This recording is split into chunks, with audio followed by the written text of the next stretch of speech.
the army in the middle of the map. He's moving across with the Corruptors, and he has everything almost set up. A couple more links coming in. Meanwhile, Deer at home, he's got 2 Colossus up, which is going to be a lot of firepower, but he hasn't got that many force fields, which could be a little bit of an issue. Look at this. He's kind of created a little bit of a wall for himself here to just help him out, because a lot of this is Zerglings, so he's going to try and help himself out a little bit. I like the fact he's gone into immortal production instead here. He knows any Colossi he makes are probably just going to, die very, very quickly, and he just actually move out here a little bit to try and engage this. As we see the Mutalisk starting up in the production tab for Ragnarok, so his tech switch is on the way. Yeah, and that's a lot of mutas, man. That was what, 14 mutas at once being built. So right now Ragnarok really committing to those mutas, and he's just counting on Deer not spotting the the tech switch. Although it is kind of obvious, to be honest, with the Spire coming in. I wouldn't be surprised if Deer was to throw down another target and start building up on Phoenix and the Void Rays basically at this point. Yeah, I mean he's just not ready for this at all. He was really worried about kind of a timing with the Corrupted Roach Lane. He didn't really think Mutalisks are going to be coming up behind it. Otherwise, I'm pretty sure he... Ooh, there's a Phoenix as well. Like, this is so tough for him because, he's so late to go into Phoenix production here. It's going to be really hard for him to ever catch up with it. And, I mean, he's holding on okay for now. He's splitting up his army quite decently. But as time goes on, I see it getting harder and harder for him. And with that being said, he's about to get +2 in Blink, which will help him out a little bit. But Ragnarok just keeps on expanding. Oh, but Ragnarok right now going in with the Mutalisk. Here comes the engagement now. The Colossus falls here. The Stalkers are out of position, and the Mutalisk get their picks on as well as the Corruptors. But the ground army of Deer is still very scary not to be messed with. And as you can see, Ragnarok is now going to play, that aggressive Mutalisk style. He's going to try and keep the Protoss army at bay for as long as possible while he gets his forces ready. And to be honest, Ragnarok right now is in a good spot. He's got 4 bases, 5th base coming in as well, and he's constantly doing economical damage to Deer. Look at that, more probes falling. This is not looking good for Deer. No, it really isn't. And I mean, Deer's, he's committed to moving across the map, so he's not too worried about losing his base, I would imagine, because he knows he's going to lose it, because otherwise he wouldn't have moved across here. So he's just going to start splitting up his army and trying to take down anything and everything as fast as he can. Ragnarok doing a good job to unpower the gateways, and now he's going to go after the probes as well. His 3rd base is where Deer is really going to try and hold on, but he doesn't really have that much there, so it's a bit of a weird position. I mean, Deer still has a very, very scary army and can easily win a game if it comes to a head-on engagement with the Zerg, but the problem is the Zerg does kill your base kind of quicker than you can with your lizards and whatnot. So right now Deer is losing all the infrastructure. He's got 1 base mining. He's trying to kind of get himself into a good situation there on the dirt, but the problem is, the Zerg player still has so many so many bases around town. Actually, he only has the 1 base down bottom right, which could be He's building a lot of Spankoers. He is just massing Spankoers in the main base, and Deer's going to be fortunate enough to kind of get here and see what's happening, so it shouldn't be that big of a deal. So it's kind of weird. At the same time, Protoss 3rd base is under attack, and this is kind of his last stand. And I mean, he's going to trade as best he can here, but it's still going to be hard to really do anything. He's losing all of his workers. Oh, the probes are right now invaluable for Deer. He can't lose a single one. He's down to 6. He's down to 3 now. I think they're with the army, though. The ones that are still alive, are they, though? That's a good question. One remaining. What probe remaining? Where is it? Then? I don't know. I'm trying to find it. I actually don't know where it is. I don't think it's with the army. 0 probes. Oh my God, Deer is out of probes. He cannot build a single thing now. The only thing he has are the buildings on the map, and that's it. So right now, Ragnarok is in a good spot. He's got a base down right, and it hasn't been spotted yet. Right now, Ragnarok, if he takes down the bases, he wins. Yeah, I mean, and Deer just doesn't even know where, he doesn't know where his opponent's remaining bases are. Ragnarok actually has some drones down on a base mining at the moment, and I mean, Deer's going to try and come across the map just to try and save his buildings. It's just going to be too little too late. The Mutas are going to clean up the main, and then the natural, well, actually, I guess he can force field the natural. Well, this is kind of weird, actually. This is going to be a real big stalemate position. The problem is, I think the Hydros with range can reach the assimilator from the high ground. This is going to be so close here. Oh, I mean, this is kind of weird. He blinks up here. He's going to start taking down this army. And Ragnarok, he needs to just move around with these mutas. He sees the last few simulator. If he gets the... He just needs to plug it down. He needs to kind of blink and just sit on this. And he's actually got Immortals themselves coming down. He's going to clean this out. Oh, come on. So it's just the Spire remaining. I mean, wow. I actually think... oh, this is crazy. This is absolutely mind-boggling. Right now, Deer can win this one if he just takes down the Spire And that's it. That's the last building remaining for Ragnarok. No more drones, no nothing. He's gonna go for it. He's gonna see in a second. He's gonna see. He's revealed. He sees the spire now, so he knows where he needs to go. And at the same time, I mean, I think Ragnarok should just turn around with the mutants. Of course, he doesn't know where the stalkers are. Yeah. And the stalkers are moving down here. Ragnarok can make an extractor. He can make an extractor. He's got a drone to the left-hand side in the main base. Oh, yeah. So he starts an extractor. Okay, right now the best thing for Ragnarok would be if he just tries to force, that the army of Deer goes down to the spire. He builds an extractor on the other side of the map and kills the simulators of Deer. That's the only kind of option he has. Luckily for him, he's got still a lot of Mutalisks, which will kill quite quickly. This is crazy right now. The spire's going to start going down. The mutants are continue to move around. He's gonna, the simulator! GG! Oh my god! Oh, come on, that's unreal. Seriously, wow. Come on, that was... Okay, that was just absolutely crazy, man. I don't even... Well, like, I just kind of looked in the main base where that drone was. I'm like, okay, he's making this... What's the Immortal doing there? Yeah. Like, this one lone Immortal. The Mutalisks were like... they were there. Yeah. They started firing on it, but it's just a second too late, and it all came down to that, and... Oh my god. Amazing, man. Seriously, amazing game from both players, but Deer manages to win in the end, man. Wow, what a clutch play there. Really. I don't even know how do you summarize that game? Just crazy. It came down to generally in that position, the Zerg player wins out because he just generally the Protoss wasn't counterattacking immediately. He was a little bit late to the counterattack, if you know what I mean. So it was a little bit like, well, we've got a few moments where it looked as though Ragnarok really had it, and even maybe if he just suicided onto them assimilators with the Mutalisks, maybe he could have done it. I mean, it doesn't take much to take down 2 assimilators. Yeah, one of them being very damaged. I think the big mistake was he moved his Ling Hydra up into the main base when he had no need to. He could have just sacrificed that onto the extractors. You know what I mean? Yeah. Like, there's so many different things he could have done, ever so slightly different. Absolutely, man. And that would have just been it. But wow, crazy game still. I mean, Ragnarok. He was trying till the end, but unfortunately, it was just way too much for for him to hold. And that lone Immortal, that was the killing blow, man. Seriously, I didn't even spot it. I thought it was maybe an observer, something like that. And I don't know. I was like, why are the Mutalisks going down to defend the extractor? Like, he knows. Yeah. Like, I was a bit like, what's he doing? And I saw the Immortal, I saw the extractor die, and I was like, oh no! That was his last drone. Oh, exactly. It was one of them moments you just don't get very often. Exactly. It's so rare a game comes down to be.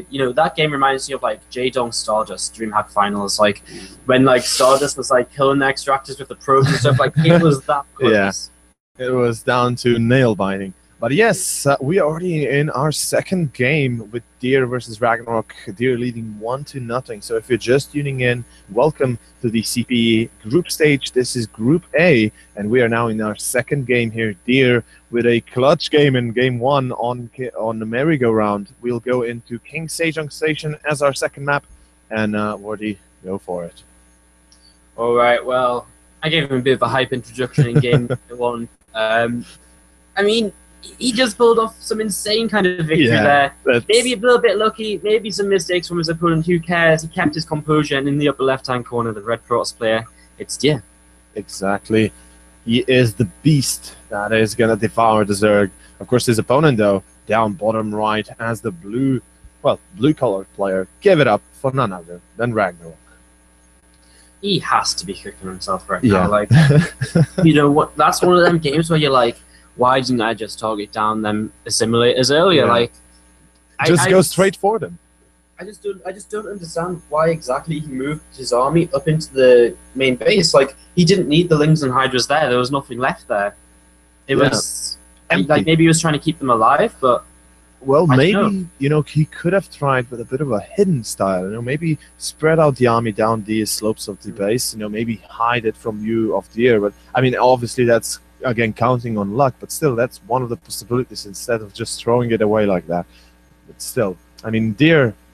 Going into this game now, second game here, we see a Nexus first again being... No, actually a Gateway Nexus play coming down from him. And, it was a Nexus first. It was the next first, right? Yeah, I thought so. Yeah. But Ragnarok, he's going for 3 hat-tricks before pool, so he is just straight up stepping up the kind of grade here. And I mean, last game we saw, Gas's 3 hat-tricks. Of course, it's a lot different because he still has that pool down. So this is very greedy, and it's something which Dia's going to scout immediately here with this probe. Yeah. Although it's not seen the pool yet, but I mean, he's probably, he probably kind of knows what's up. What's going on? Yeah, I would imagine. It's not that hard to really recognize it. As soon as you see the pool is not even close to it being done, you kind of just say, okay, you've got your hat trick down. Cool. Let me check the third base, and I see creep there, or I see a base there. Yep, I know that. And this is what Hyun did yesterday, man, against Myungsik, and he was just absolutely trashed by Myungsik. So we'll see what Deer does in this game here against Ragnarok. I mean, immediately here, you can see his response. He's already getting a Zealot out. He's going to let this finish. He's going to move it across the map and try and get some damage done.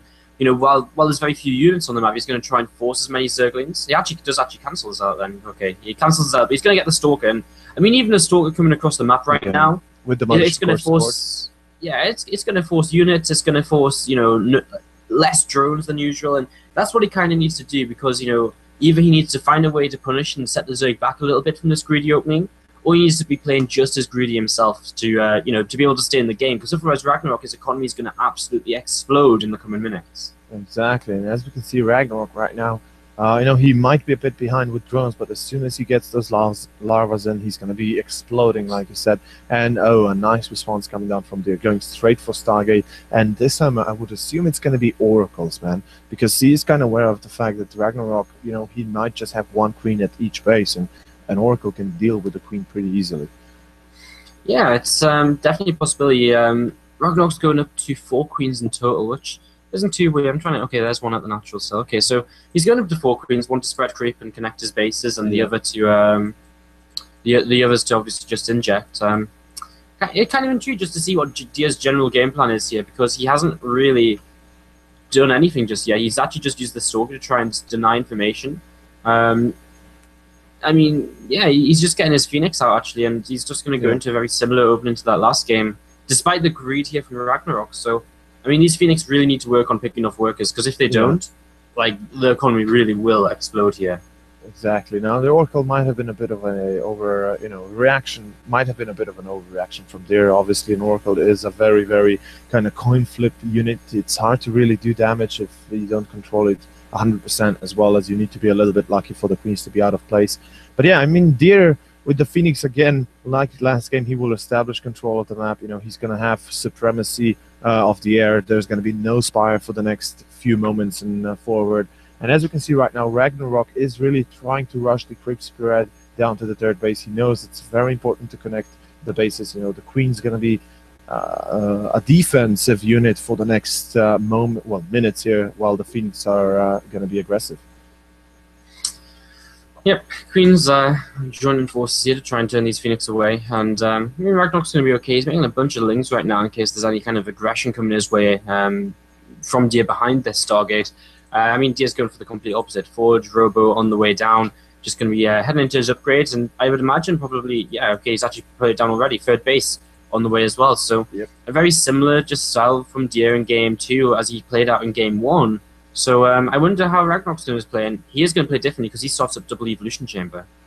Yeah, okay, an interesting decision coming down from our Zerg player. I mean, again, he is forced to go for Hydralisk. He can't really afford to Spire this, against already 5-6 Phoenixes out, it would be a suicide note to go for Mutalisk. But at this point, he could be very aggressive with the links. As we can see, he is running around town, and he could force a possible cancel if he gets a little bit more than just a few links out there. Yeah, and right now these Link Zealots are very well positioned to defend this cannon, and it looks as though the third base will go up without issue. Melee upgrades on the way, and I kind of love this style in King Sejong Station. There's so many different attack paths and routes you can take to kind of come in and do damage with Lings. And generally what we see from this is, usually we see attack up to Ultralisks fairly quickly in the game because you have them fast melee upgrades. But we'll see what Ragnarok decides to do. He's already putting down a very forward fourth base, which would suggest he's going to try and control the middle of the map here throughout the game. Yeah, constantly gonna keep those units forward. Gonna try and get picks up wherever he can. And of course, he's aware of the fact that Deer is on 3 bases, so he knows that he cannot let Deer keep his economy as best, well, at 100% as well. So we'll be seeing probably constant aggression coming down from our Zergi here, and infestation pit being added up. I think your Ultralisk read will be pretty much coming to reality. He's going for a Spire at the same time, and I'm not really seeing it because he's putting them down at the same time. Unless it's going to go maybe. Yeah, I don't really know. It's a bit of a weird combo, yeah. So could possibly be Infestors, but it's no. Gonna be Swarmhost. Okay, Swarmhost. I guess it's going to be kind of like Swarmhost Corruptor, maybe. Huh. And he's just going to invest it and then use the Lings at the same time to try and run by. It's interesting, but I think the 4th base makes sense for Swarmhost play because because you're going to want to put the Swarmhost basically at that 4th and just rally forward, and it's a really nice position for Swarmhost play actually, and it's what makes this map so great for Swarmhost in general. So yeah, that's true, and we do have a lot of queens available for Ragnarok as well, so nice pickup. One thing to mention, though, I don't really agree with the composition that Ragnarok is going for here. He's going to have very squishy units. You've got Swarmhost, obviously with Locust, they're pretty OP. But the Corruptors or the Mutalists that he's going to have in the air aren't really going to be able to do much because the Mutalists, as we all know, can go for a head-on engagement against Stalkers. And if Deer is going to be smart enough to kind of circumvent the Swarmhost, it might not be enough for Deer to only have the Corruptors and Lings and Queens. And this attack timing is just so good because there's not that many Swarmhosts out, and with there's not been that many Swarmhosts out, there's not that much DPS. Now Spores are just about to start finishing up here. I think he's going to be okay. I think he's going to be able to keep Deer back now, but it's this timing which is going to really kind of abuse the kind of lack of Swarmhosts before he's really been able to kind of master these up. We've got a Hive on the way at the same time, most likely for Vipers. And we're going to see these units trying to come around a different side, but I think there's just a little bit too much here in total. Yeah. Deer has to pull back. He has not enough Zealots and Stalkers and Sentries alike. He will need a lot of tanking units, especially Zealots, to be honest. And hopefully, with Zealot Charge, they're going to be quite helpful there. Going to engage with the Locust before they can really get into there. But speaking of which, we've got a War Prison full of Zealots being dropped there, which are already being awaited for a welcoming party. Ragnarok on top of this great map awareness here is at the same time, Diaz is trying to get up this ramp. Now, he loses an Observer to the Spore Crawl, which is a little bit of a shame, but he's doing a good job picking off Queens, using the Colossi to do that. And Locust coming forward now. A couple of Swarmhosts aren't burrowed correctly, and they might actually end up being targeted down here. Ragnarok needs to be careful of them, and he will keep them alive and starts to re-burrow now. So, yeah, I mean, while we have the engagement on the 4th base, we have a lot of Zealots in the main of Ragnarok, exactly. And as we can see right now, Ragnarok did have a few Roaches in the production tab, so he will probably be able to kind of control that. But look at another whooping of those Zealots, and this is going to be a bit more difficult now to control while the attack is still going on. The Colossus, man, they are still alive magically. Wow. Yeah, he's doing a great job of just keeping these alive, but the next wave of Locust is just a little bit too much. Yeah, Deer will now have to just fall back and wait things out a little while. He's done some good damage in this main base. So he's actually killed 25 drones. Amazingly, Ragnarok's still on 74 drones. So it doesn't seem to have made that much of a hasn't dented his economy all too much here. These Zealots are still going though. I mean, the War Prism's still alive, so you can come back with that again soon. But most importantly, behind all of this, Diaz established the 4th base. He's got an opportunity to almost get his +3 finish. He's going into Storm and Charge. He is setting up for basically the perfect late game. What we're probably only missing from him is maybe some kind of attack into Tempest if he really wants to go for that, but or maybe into the Mothership, the actual Mothership from the Mothership course. So I think that's all he's really going to be missing here in a few moments. He's got a lot of Temple, he's got a lot of Colossi, and he should be okay. And Ragnarok's getting very aggressive with these Swarmhosts. Yeah, and I like this from Ragnarok. He knows that he cannot let Deer now get out of control. If he's gonna let Deer go, on 4-5 base, it's just gonna be game over. You can't stop a Protoss that's absolutely smashing you to the ground every time you engage with him, and having that many bases. But wait a second! Oh, 3 Colossus going down rather quickly here for Deer, and he has to pull back. He hasn't got Storm yet. It's about to finish, but it's just not quick enough. this was a big mistake by D. I mean, he just wasn't paying attention to his army, because otherwise he would have had a Templar in the front and he would have been feedbacking them as soon as he could. So this is a big loss. I mean, 3 Colossi, that's 18 supply. It's a lot of money. And, you know, it's really going to make it a lot harder to hold this on. And Ragnarok, he was very brave moving off of the creep here with his Swarm Host, but it looks as though it's going to end up paying off for him, as he is now going to start really pressing the Protoss back in towards his natural. Still, I mean, Deer is still playing very sick. Oh, some nice feedbacks coming in. A Storm as well. A couple of the High Templars were killed, but another engagement here. The Locusts kind of relentless in their attack. And Ragnarok now smartly pulls back. He knows the danger of being killed there was way too great and just, you know, kind of falls back. He needs a 5th base, though, I feel like. He's got a nice bank going in. He's got a nice 4th base still being mined. But slowly but surely, you know, you do need a big bank to kind of go with the late game Protoss. Some Roaches running by into this 4th base, and they're just going to pick up a few worker kills. Nothing too major. 7 kills. I mean, they leave each other at 69 workers apiece, so it's nothing, you know, too crazy here. As Dia cancels a pylon as he was about to try and take the forward base here as well, but was pushed back by a Locust. Now, I like what Dia's doing, coming down a different side. I'm going to try and come through these rocks. There is Spine Crawls on the way, but I think he can break through these if he would like to. Yeah. The Stormhosts are now repositioning. And, you know, Deer kind of going a little bit of a backstabby move there, going to go for the back rocks. But like you said, with the Spines, Ragnarok's still going to hold a little bit longer, although here come the Locusts now and should be enough to force Deer to move back again. And, yeah, there's a Rogue Prism at the 3rd base now. It's just been taken down, but some cells did take down +2. We do have a lot of Storms that were coming in and kill a lot of our Locusts, so Deer is still in the game here. He's not going to let it go, but the Blinding Clouds, yeah. Great. He actually abducted the Observer. I'm not sure if that's what he wanted to abduct, but it will make it harder for Deer to push forward because he won't be able to kill off the Swarm Host. So he will just back off once again here. You know, he's kind of recuperated from the, you know, where he lost them 3 Colossi, which did really hurt him. So he's kind of recovered a bit from this, and he's going to keep on this aggression in this position. Zealot's running into this base again now at the 4th base too, so he's actually taking that very low on hit points. He's in the natural. Oh my god, multiple engagements coming in. Ragnarok having a bit of difficulty time dealing with this. He's got the Locust on the other side of the map, while the natural falls here. A lot of drones have been killed as well. And Deer, he just pulls back and he's okay. He might even recall, as we can see the Mothership Core is in position. So right now, Deer should be pulling back, although he's getting a lot of kills in. And oh, the Corruptors, man, they're getting stormed down. Holy crap, man. The Colossus, though, magically still alive.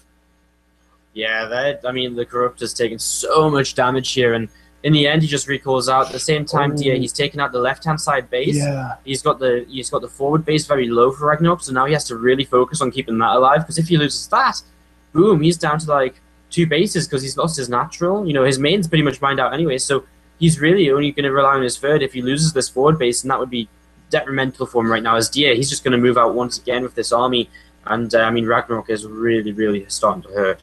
Exactly, Ragnarok having a lot of difficulties dealing with multiple engagements, and as you can see, Deer again with the War Prism, he's just switching by to the 3rd base, and I think we'll be seeing a lot of Zealots very soon on that side. And as you can see, Deer again pushing up into the 4th base, and the Spines are not done yet. We do have a couple of abducts, I believe, ready, but I don't think there will be enough here in this case. Even the Locust again, and GG, oh my god, Deer, wow.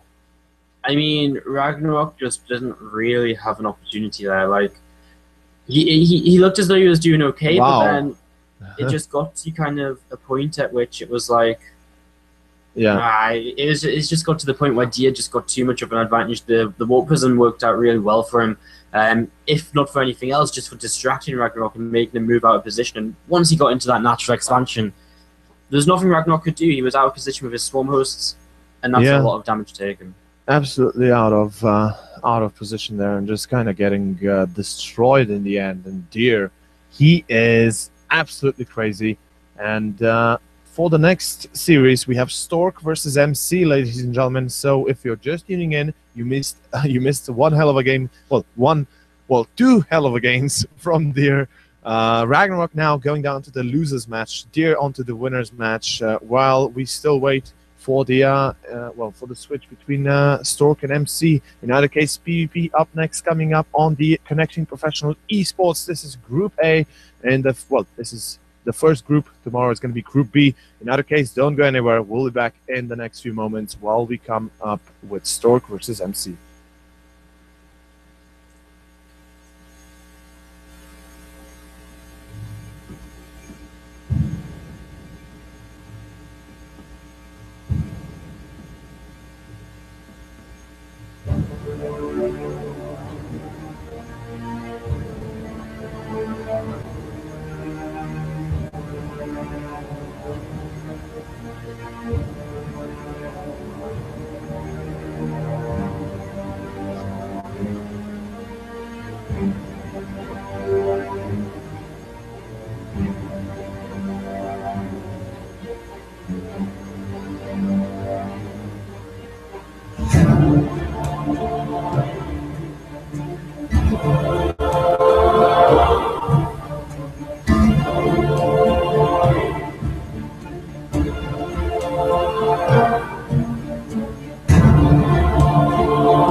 Everybody, welcome back to the stream connecting professional esports. Group A is today, and we have our second best of three already prepared to start it up.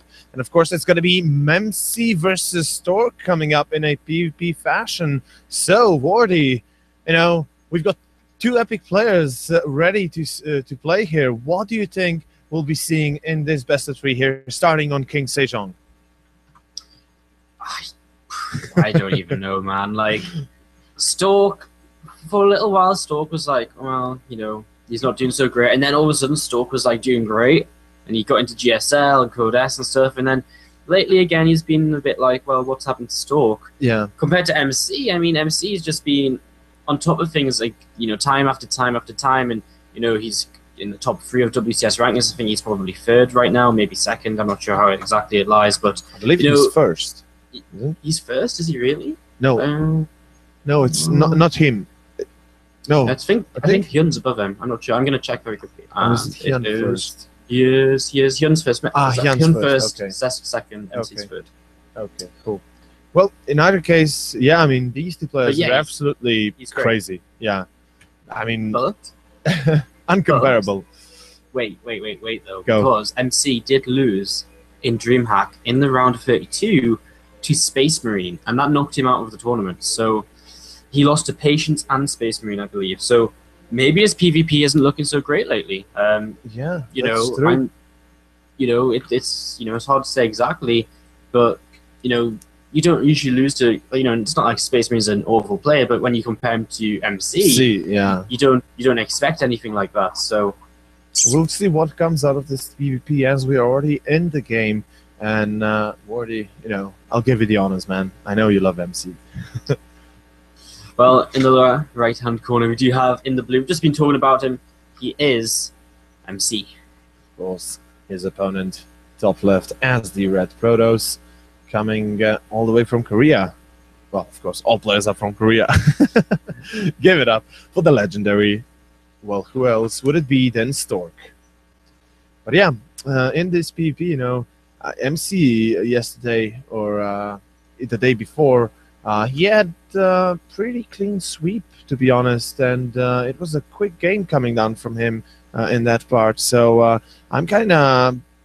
We'll see what he has prepared against Stork. I mean, he won Terminator 2-0, and Terminator, obviously, you know, isn't just any opponent. He is still a good player, is very solid, and we'll have to see what MC prepares for Stork. On the other side, you know, we have, of course, Stork. So it's hard to say really what will come out of this, but as I'm looking at it here, both players do have a lot of gas being mined, so we might have some very quick games on our hand.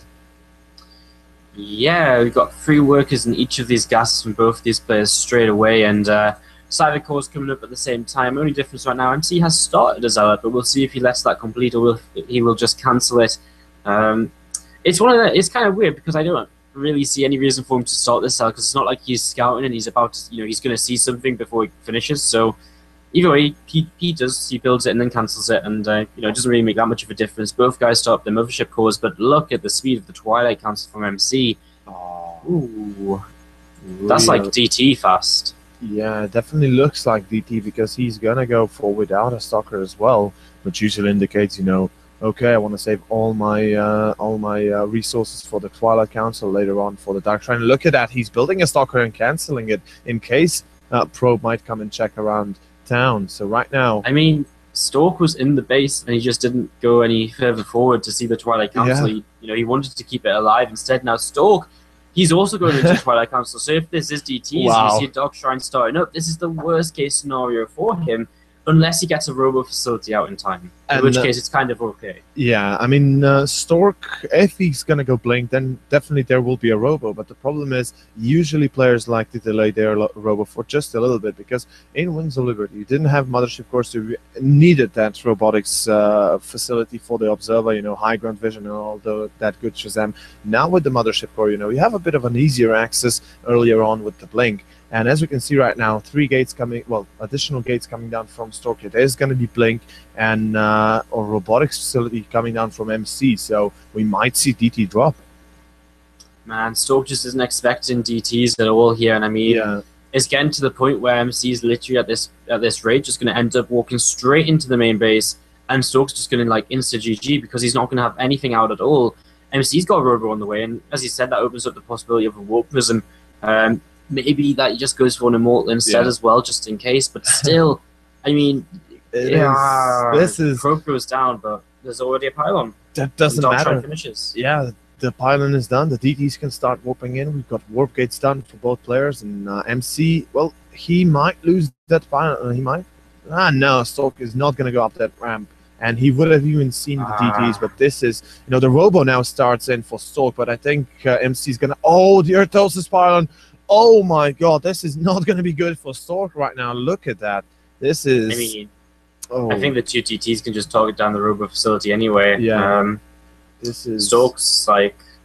he's Chrono Boost now, Blink still, but I mean, Blink's not going to help you against DTs, and he's going to start pulling his probes. He's going to try and surround... GG. Yeah, he just knows it's over. Yeah, GG. Immediately goes for the GG. And an extra quick game coming down from these 2 players. Really, PvP just... kind of sucks that we saw how PvP ended that quickly. But of course, these 2 players, they are very damn good and they play what they do best. So as we see, MC kind of just getting rid of Stork in game 1. All right, so game 2 will be Overgrowth. No real surprises there. Pretty standard map. A map we could see pretty much anything on, really. Again, in PvP. Pretty much anything goes, so we'll see what happens in a few moments' time as we get our players in and get ready to start. Exactly. There's a few more to join the party, and we'll be ready. But still, like you said, MC, with game 1 in his hand, he can do absolutely whatever he wants in game 2. And on Overgrowth, you know where your opponent spawns. You know exactly how it's going to play out. So let's see what MC has in store for Stork, or what Stork might have in store for MC. Hopefully Stork will bring out something special this time around. He should have been a bit more persistent with the scouting. If he had seen the Twilight Council, I believe he would have kind of recognized, oh snap, that could be DTs, and would be an immediate robotics facility. If he just committed forward with that first probe, it could have been a different game. On the upside, the good thing is, for Stork, at least he can just say to himself, hey, I lost the game because I just didn't see it. It's just, it's just one of them things. It's not like I got necessarily outplayed. I just had the build order disadvantage. And, that's something you can, still think about here to try and stay a bit positive as he does head into game 2 on Overgrowth. Well, in either case, we are now in the game in itself. So let's just go in it and see what these 2 guys have in store for us. So yeah, Ward, if you want to go first. Or... All right, well, in the lower left-hand corner, he's down on that right now. And, if he lost again, it wouldn't be the end of the world. He has got the losers match to fall back on. In the lower left-hand corner, the Red Cross player, it is Stork. And of course, his opponent top right as the Blue Protoss. It is none other than MC. But yeah, like you said, even if he loses here, he will face off Ragnarok in the losers match. So that's going to be the most important matchup for him. Not getting eliminated there that early on. But of course, there is already eagerly awaiting who's going to come ahead in this best of 3. And so far, it's looking like MC is on the upper hand. Obviously, the game wasn't really that much, of a, you could say basically, oh, MC was better. It was a build order loss. So really we can still see just about anything out of Stork. Yeah, man, literally anything could still come. As you know, we could see anything in this next game. Like, Yeah. it really is true. These guys, I doubt MC is going to rush DTs again. I would imagine he's, you know, he'd play a little bit more standard maybe, or, you know, he could do something aggressive, but, you know, you just don't rush DTs twice, because Stork's going to be like, well, now I really need to make sure I check to make sure I don't die to anything like that again. So, I mean, Stork, he didn't really get to go for what he wanted to do last game, so maybe he goes Blink again. It's not as great of a map for Blink, but it can still work. Yeah, I mean, there's not many cliffs you can jump out. Well, Blink on forward to the main, maybe. I mean, you've got the cliff there in the natural, but that's not really a cliff you want to be blinking from, because usually there's your opponent army as well. So this is going to be a little bit tough here if you want to go Blink, but obviously works nonetheless. I would assume it's going to be around the Stargate. You know, kind of feels like this is the map to go Stargate for. And even for MC, you know, he proxy Stargate against Terminator. So, you know, we'll see what MC has in mind, and same goes for Stork, obviously. Mothership Core on the way out here for MC, and both players just starting up their warp gate and getting set again. Stork comes into the main base, and this time he'll check around and he'll see, right, okay, you don't have anything crazy early in your main base this time, so I'm safe. Yeah. Yeah, exactly. Shouldn't be that much of a problem now to kind of know what's up. I mean, ooh, wait a second, Twilight Council. Okay, Stork, surprising me a little bit, you know. I mean, this could go either way. Maybe Stork goes DTs, or maybe he goes Blink. He's storing up another Stalker, so you know, it's not that unrealistic that it could just be Blink. I mean, he went for one gate Twilight last game. This time he has, I guess it's actually pretty much the same build from him so far. Looks like it, yeah. Might just be, you know, I want to go for Twilight Council. Maybe I want to go for something else than just Blink. You know, he might say, let's go Zealot Charge just for the fun of it. But obviously, MC's never gonna expect that. Yeah, I don't even, man. I'm just, you know, making jokes. But yeah, Blink is gonna be the way for Stork. So I guess he wants to do again what he tried last game. Kind of got stopped by DTs, and MC's playing into a Gateway Nexus here with a robotics facility behind this. So Immortals will be coming out. Wait a second, Stork! Oh, the Mothership Core! Oh my god, the Mama Core is down to 7 HP. Holy smokes. I don't even, like, that's one of the moments.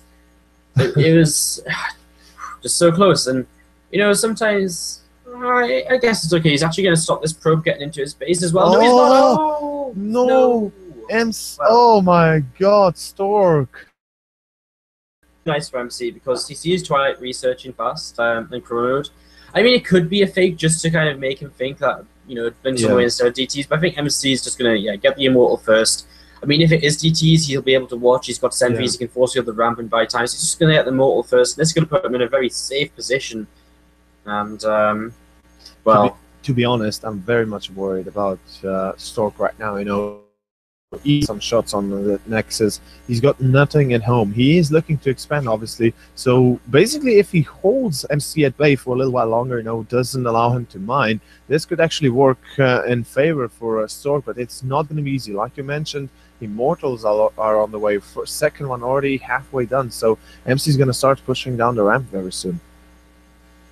Yeah, you know, the main thing for MC is getting down this ramp and make sure he doesn't get, you know, too trapped up there. Stork's Mothership Core's going very far forward. It's going to go down. Oh my god. That's a big mistake.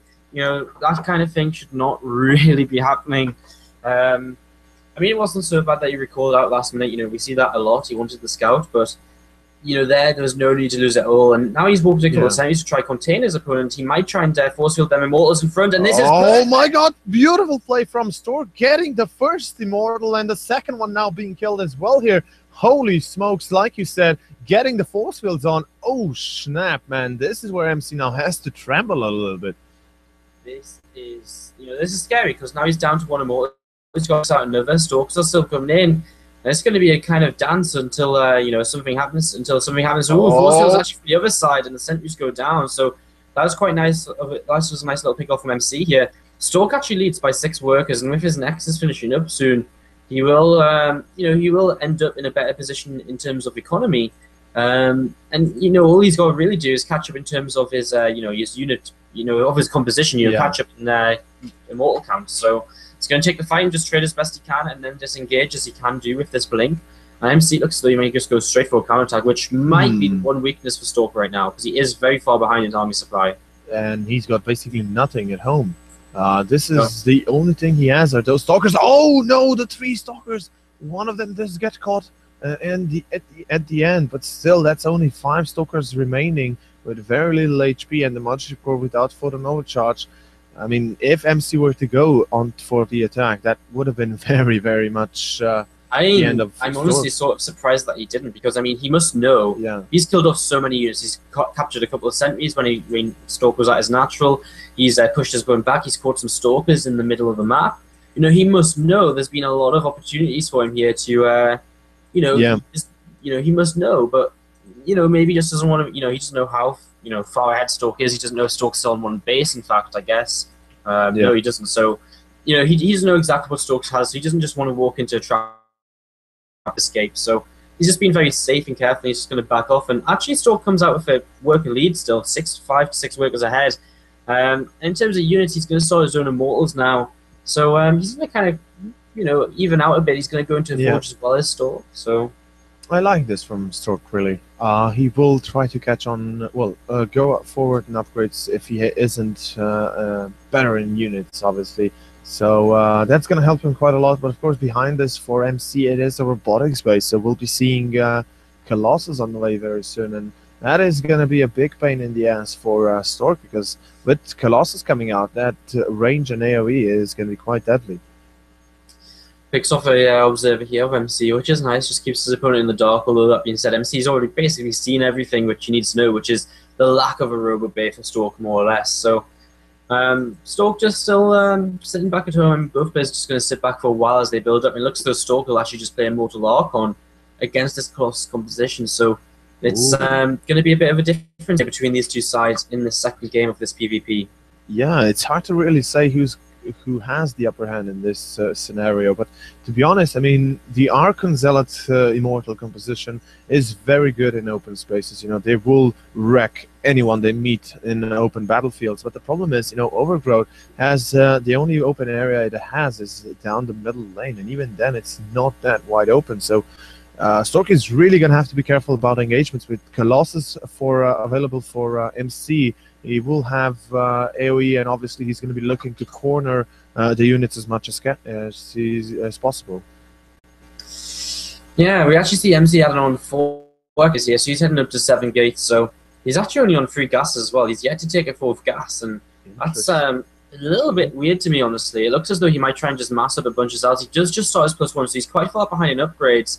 Yeah. I would imagine the upgrade advantage here is going to be enough for Stork, although he's moving across the map. He may try and hit the timing, which is a bit weird as well, because he's just about to get Zealot charge, and it's just before everything's really going to kick in for him. He starts +2. He's getting a Stargate to start dealing with the Colossi composition, and again, he's just here a little bit too early. He shouldn't be here this quick, and he does have to back off now.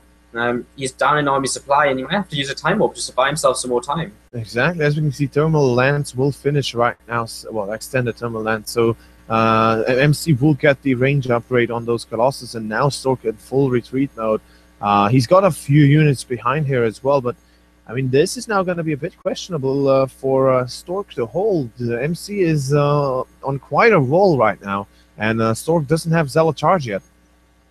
Going to pick up some Zealots, going to try and drop these on top of the army just to try and help them close the gap a little bit. Nice time warps though from MC will really slow down the closing in of Stork, and this is really going to give him a lot of free damage. Look at the supply just dropping down for Stork. MC having an excellent concave, even killing the Warperism, or what was there even, I don't know. And MC just taking control of the game here. He just kills everything, and Stork down to a 90 supply falling, just keeps on going down, and GG called by Stork.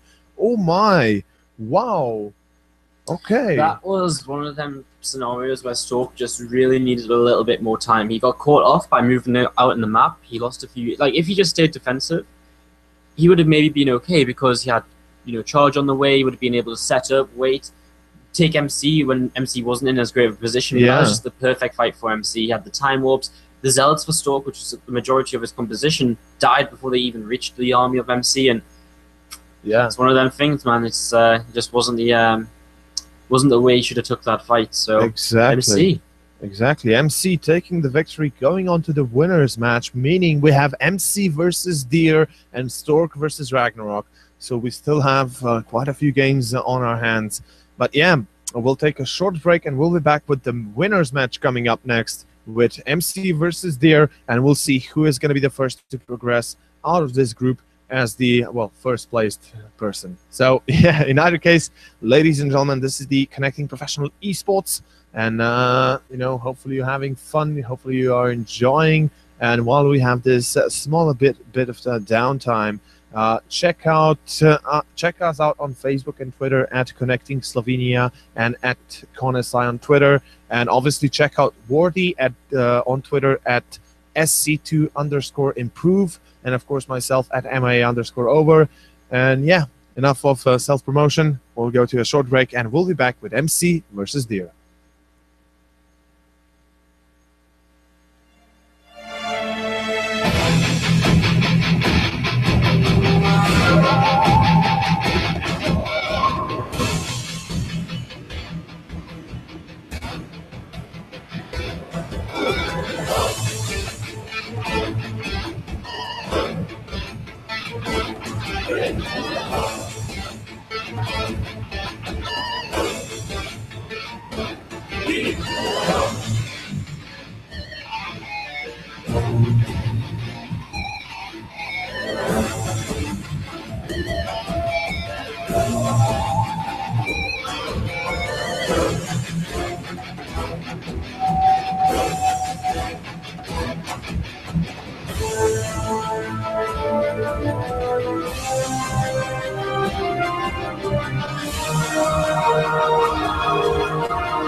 Ladies and gentlemen, we are back here with the Connecting Professional Esports Group A, and we are going into the winners match now here with Deer versus MC.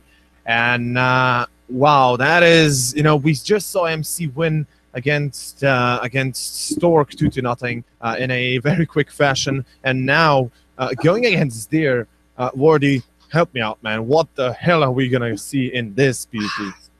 I just haven't seen Deer play PvP for so long. So, I mean, how are you even meant to say? I'm not sure. Yeah. I would say MC is probably going to be the favorite because we've seen a lot more from him. He beat Star just last week or week before, something along that. We're in that time frame to move into the WCS round of 8. So, I'm feeling MC, but without having seen Deer play PvP for so long, I mean, you can't really judge anything. Like, exactly. I can't even remember when Deer last played PvP. I do some Maligula. You know, I've checked on Team Liquid, on Wikipedia, on some of his previous matches, and I've seen none of them being PvP.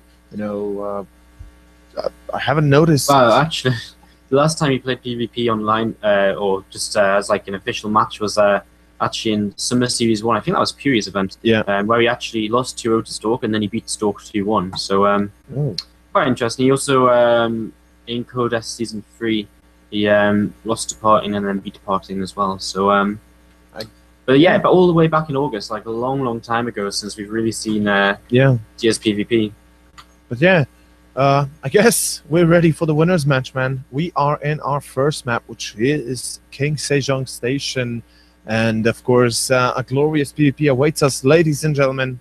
If you are just tuning in, you have missed 2 hell of a best of 3s, and now you are in the winners match, watching Deer and MC going at it. And let's just jump straight into the game and see what's up. Yeah, we have in the lower right-hand corner, once again, of King Sejong Station, the red Protoss player. It's going to be MC. Ooh. And of course, his opponent, top left, it is not Stork. It is, of course, the blue Protoss playing for Samsung Galaxy. It is none other than Deer. Kind of weird to see actually the same 3 maps picked again. King Sejong Station, Overgrowth, Merry-Go-Round. I mean, yeah, the Koreans really do love their maps. I mean, it's always the same, basically. I'm mostly surprised about Merry-Go-Round. Like to me, Merry-Go-Round just seems like the map which just shouldn't be as popular as it is seeming to be, and it never seems to be as popular as it is being in this these games today. So, yeah, that's true. That's true. So, I guess on King Sejong, we'll see the first player do their most kinky strat so far. MC being the first one to even go for a bit of a move out from the base, seeing around the natural, kind of confirming no proxies or whatever might be coming his way. On the other side of the map, though, Deer is not going to put a pylon behind his minerals, which is kind of the usual thing. He goes for a bit of a cheeky right-handed pylon. Yeah, could be used. It's still quite far back in the base, I guess. So yeah, that's true. His first pylon was in a bit of a different position as well. So I don't think it's going to play too much of a role here. It's actually a slightly faster cybernetics core for Deer, but I mean, we're talking about literally 4 or 5 seconds, so it's not much at all. Again, we have this time actually Deer starts up a Zealot, and we'll see if he's going to let this complete, or if he's just going to cancel at the last minute to go into the Stalker. Probe is in the base here, and MC going for a little bit of a scout, seeing what his opponent's up to. Deer doing the same thing, but not quite there yet with his probe. And MC right now, he doesn't see the second pylon. This could be a bit of a scare for him. Deer might have intentionally gone for the pylon on the right-hand side, just to kind of throw MC off, maybe thinking, oh, look, it might be a proxy coming into me or against me, maybe a proxy target or something. And MC, well, let's see what he goes for, what he does. Yeah, Twilight Council is coming down here for Deer. So our first kind of tech of the series is decided. And I mean, it's not a mega fast Twilight Council. Probably just going to be for Blink, as MC actually going to be opening for Stargate. So MC completely changing things up here compared to what we've seen previously from him in his PvP. Yeah, quite interesting. I'm kind of getting concerned about MC, going for the Stargate like you said. I'm not a particular fan of Stargate versus Twilight. Stargate usually comes down at the bottom end against Blink. So it is going to be, I feel like, wait, I lost audio. I don't know why I lost audio. Oh, wait. Oh, it works now. Yeah, I've got it. Just kind of just went down. But yeah, what I wanted to say is basically, Blink does have the upper hand, Stalkers being more mobile, having being the anti-air they are. And just generally, I feel like Blink is much better than Stargate in itself. Yeah, and I think Blink is pretty good against Stargate because you can, you've got Stalkers out already.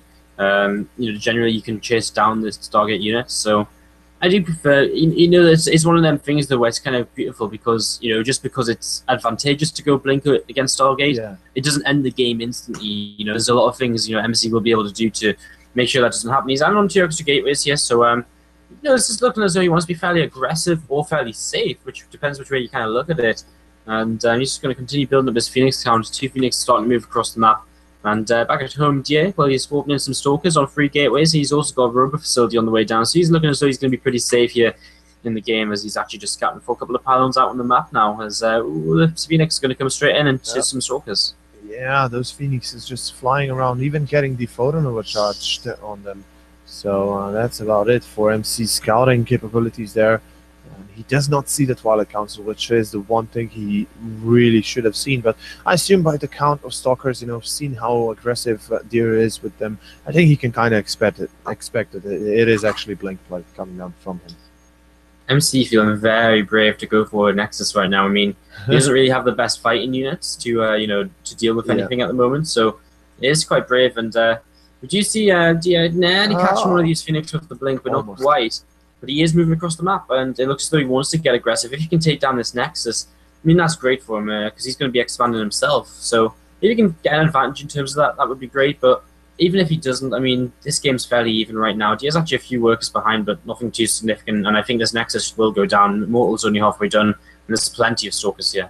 Yeah, there is no way MC can keep it up without actually losing it. So as you can see, he's just going to play the forceful game here, nothing else. There is kind of gonna start blinking into the main though, and this could actually turn into favor of MC, because Deer sees the Immortal and now pulls back. Because if he had not seen the Immortal, he would have been trapped in the main, and MC, could have really used that opportunity in his favor. Yeah, I think it would have been a little bit overzealous for him to blink in. I mean, with this, I mean, the Phoenix. Oh, this is nice though. Blinks in, and he's gonna be able to take over pylon here. He doesn't actually get the pylon. Phoenix start lifting. He has to kind of blink out. Yeah. He gets a Phoenix. I think he gets 2 Phoenix, so I think it's okay still. It would be nice to get the pylon as well, but nice little attempt. Yeah, nice attempt at aggression here from Deer. Of course, again, he pokes in around, loses a Stalker, goes back. Of course, why he does this is because he's got a Nexus behind this. He is having his economy being repaired, or we could say going back up to sky high. And Deer just wants to delay MC moving out for as long as possible and kind of keep MC occupied with this minor engagements, kind of keeping his mind off what might happen afterwards or what is happening behind this. MC, of course, is smarter than that, and we should be seeing him being a little bit more aggressive. I feel maybe an Oracle to come in around and do some damage against probes. I mean, obviously with Blink it's going to be hard, but I still would like to see him try. This is going to be really nice from Diaz. He's going to blink into this main base. He's going to catch 1 pylon at least, if not 2. Depends how quickly these Stalkers can fire down. I think there will be 2 pylons here. So 2 pylons, and he's going to keep trading until blinking out. And that's kind of nice. He supply blocks MC. I mean, back at home, he's taking a worker lead. He's taking an upgrade lead with his Forge already down. He's actually going to throw down Temple Archive. So he's going to play kind of, I assume, Immortal Archon. Because he hasn't actually started any Immortals yet, though. Yeah, weirdly enough, he doesn't go for a shield, which you usually go if you're going to have a lot of zealots as well. But shield, well, not shield, but armor. But I mean, obviously that's against Terrans, but also works against Protoss. On the other side, we see that MC is going to be on his own Twilight Council very soon. And what do you think he's going to go from here? I guess he just goes for counter blink, unless he goes Templar, unless he goes like Archon Immortal as well. In which case, no, he's just going to go for Blink, though. I mean, he's still got the possibility to put down Temple Archives, but just Immortal Blink, it's kind of, both these guys doing kind of weird things at the moment. Dia has started to produce Immortal, so it looks as though he will just go Immortal Archon in the long run. MC starts to Forge, but he's so far behind on that, and that will be a major kind of factor in this game. Wow, look at the amount of gateways right now Deer goes up with. That's up to 8 gateways right now for Deer, and that is going to be a big all-in coming against MC. Yeah, MC's going to have to make sure he can handle this. Charges on the way. Plus 2 starts as well for DA. He's going to make sure he keeps ahead on these upgrades as well. He's going to make sure he doesn't give MC a chance to catch up in case the game does go on longer. And again, MC is on only 3 gases. He's just taking his 3rd gas right now. But yet to take the 4th. So again, he looks as though he wants to really commit to a lot of zealots just to tank with. Off of a lot of gateways as well, as he is starting to add a few of these on. Nowhere near the number of Deer, though. Yeah, I also want to mention that Deer is constantly sending in hallucinations, Phoenix hallucinations. He gets a lot of info from MC by that. You know, seeing exactly what kind of a composition MC is going for, what buildings he has already built, or what is being made and whatnot. So right now, MC, he's trying to catch up in upgrades, but the +2 weapons is still, you know, almost halfway done here. So it's going to be pretty hard for Deer to do something. Well, for MC to do something. Although Deer goes for an engagement, loses a few stalkers for nothing. Yeah, I got some probes. He got 3 probes and the stalker, so it was okay. It was all right. Yeah, okay. Let's say okay. You know, it's not great. Yeah. You know, he's actually stopped MC from mining gas on his natural completely because MC hasn't gone back in there, so it's doing a lot of indirect damage. MC is just interested in ending the game right now, but you know, Dia's so prepared for this because he was, you know, he's got so many gateways himself. He actually outmatches MC in terms of number of gateways. So whatever MC's about to throw at him is just going to be thrown completely back in his face. It's going to be +2 against +1. Oh, and look at this double engagement coming down from Deer. The Zealots going in here. There's no force fields available for MC. At least he's not using them. Here they come now, but still the firepower of Deer combined is very, very strong. Although MC does get a bit of an upper hand there, still this engagement is nowhere near being ended yet. No, but MC's in trouble, man. Like, you know, the Zealots are just so much more tanky for Dia. He's got Archons mixed into this as well. He's actually got more Immortals too, and that's before you even consider his whole upgrade. And the Immortals are just dying so quickly, and he just completely walks over this army. MC will try Blink Micro a little bit, but he's lost so much he probably knows this game's over already. I mean, look at the supply. 103 against 61, and GG MC will fall in game number 1 in this best-of-3 in the winners match. And Deer looking like he is on the road to glory, man. Really playing absolutely crazy and godlike almost. Yeah, it was it was well played game by Deer, honestly, from start to finish. I mean, he kept MC back. He got himself an advantage with his Blink Stalkers, and with his advantage, he just made sure he was going to stay ahead. He got upgrades. He didn't try and tech too hard because maybe if he was trying to go into Colossi, MC's Blink Immortal timing probably would have killed him. You know, it's probably what it's designed to kind of work best against.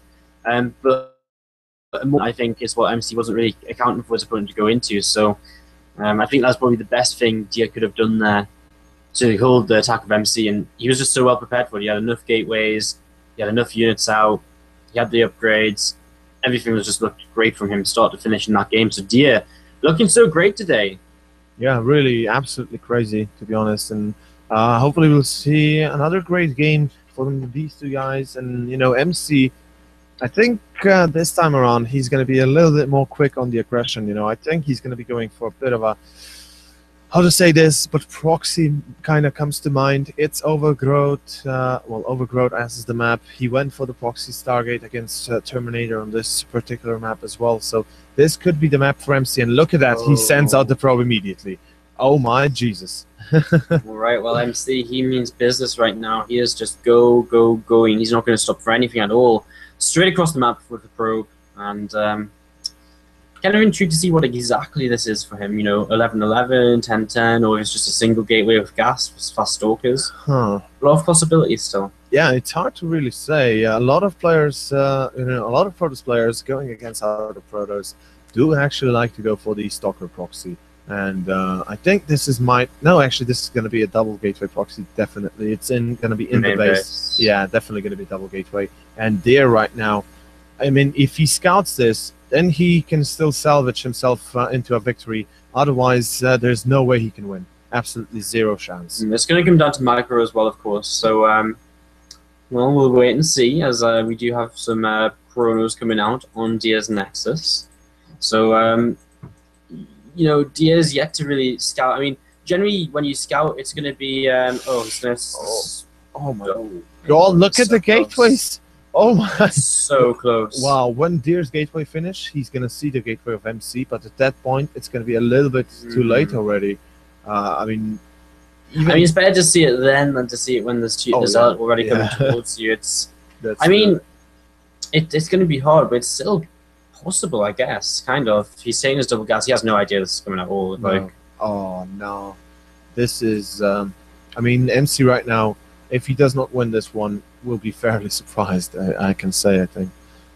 I mean, he's got everything he needs. He's got the surprise attack. He's got everything, and even Deer has no suspicion whatsoever. He doesn't even, you know, He sees it now. Oh, just a little bit too late. Look at Deer. He's like, oh, what? Oh, oh no, this is not good. And, you know, at this point, you don't even want to pull pros because it's way too late at this point. I think his plan will probably be to Rush try and to get a Stalker? Mothership Stalker or Mothership Core Yeah. even. Yeah. I think that's probably his best bet, actually, because, I mean, he's kind of got the gas for it already. Yeah. I mean, if he gets the Mothership Core, it's going to take a long time before it kills anything, but still, it's better to have a unit that cannot be killed, at least early on. Oh, but the pylon, it's the only pylon power in the gateway. Oh, this is just terribly bad for Deer. This is just terrible, basically. I mean, at this point, I mean, what can Deer do? He's even pulling probes. He knows he's in trouble, but Deer, I mean, MC, he is unstoppable. And He's got a Mothership Core on the way, but he's supply blocked. He just can't get pylons up. Like, oh, come on.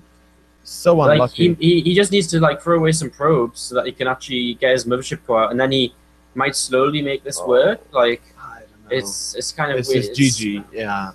MC. It's too much. Yeah, way too much damage already being done early on. And MC takes a quick game number 2 and tying the series 1-1. So that's I'm pretty happy about that one. You know, I thought about a possible proxy earlier on already for MC, but then Overgrowth comes up, and this is definitely going to be a proxy. You know, he's 1-0 behind. He won't play a macro game. He even his character, you know, he is a player that when he's behind, he's not going to start his best game like Turtle Up, you know, play a safe game. He's going to try his best to get a quick victory, to tie the series, you know, to get his opponent off balance. But at this point, we saw that he did exactly that. And game number 3 will be played on Merry-Go-Round.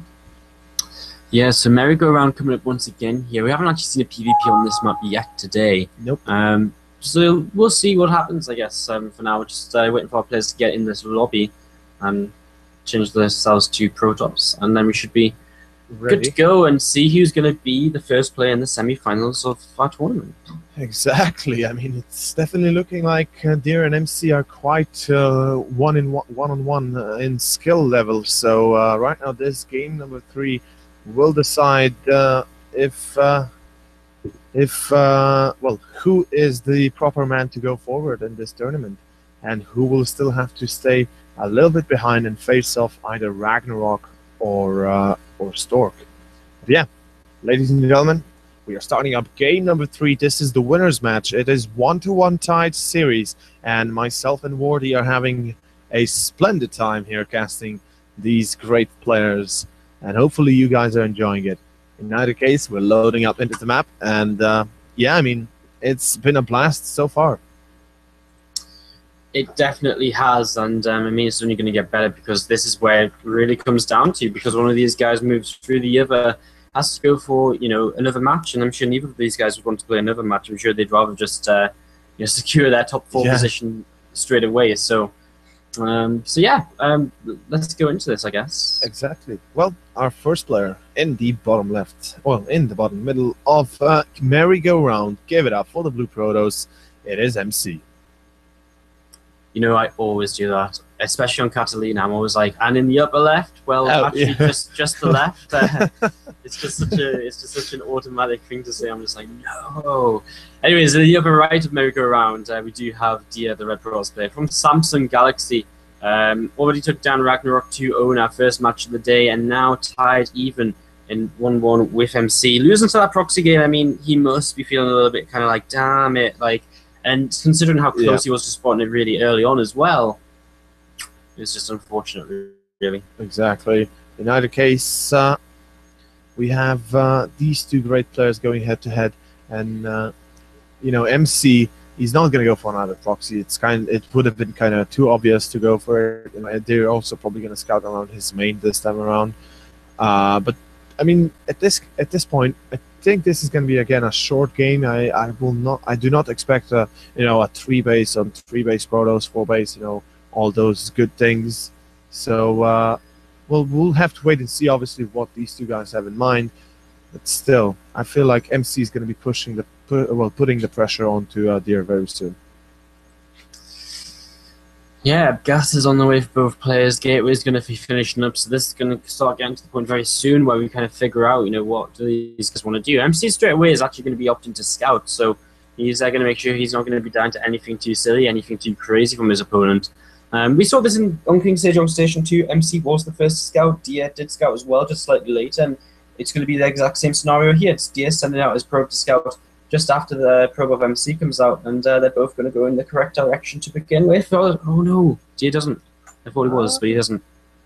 He doesn't notice the probe is coming from the bottom side, so he's going to go to the top left first and kind of miss MC a little bit, but still, there's not much to see. Obviously, you want to just confirm your opponent is going the standard gateway kind of expansion style, and having the gases taken. If you come to your base, your opponent's base, and you only see one gas, and you already see the gateway and someone at the score done, you immediately have to think about, okay, is it either going to be a Nexus? I'm going to have to keep eye on that, or is it actually going to be a 4-gate, and I'm just going to get killed by it?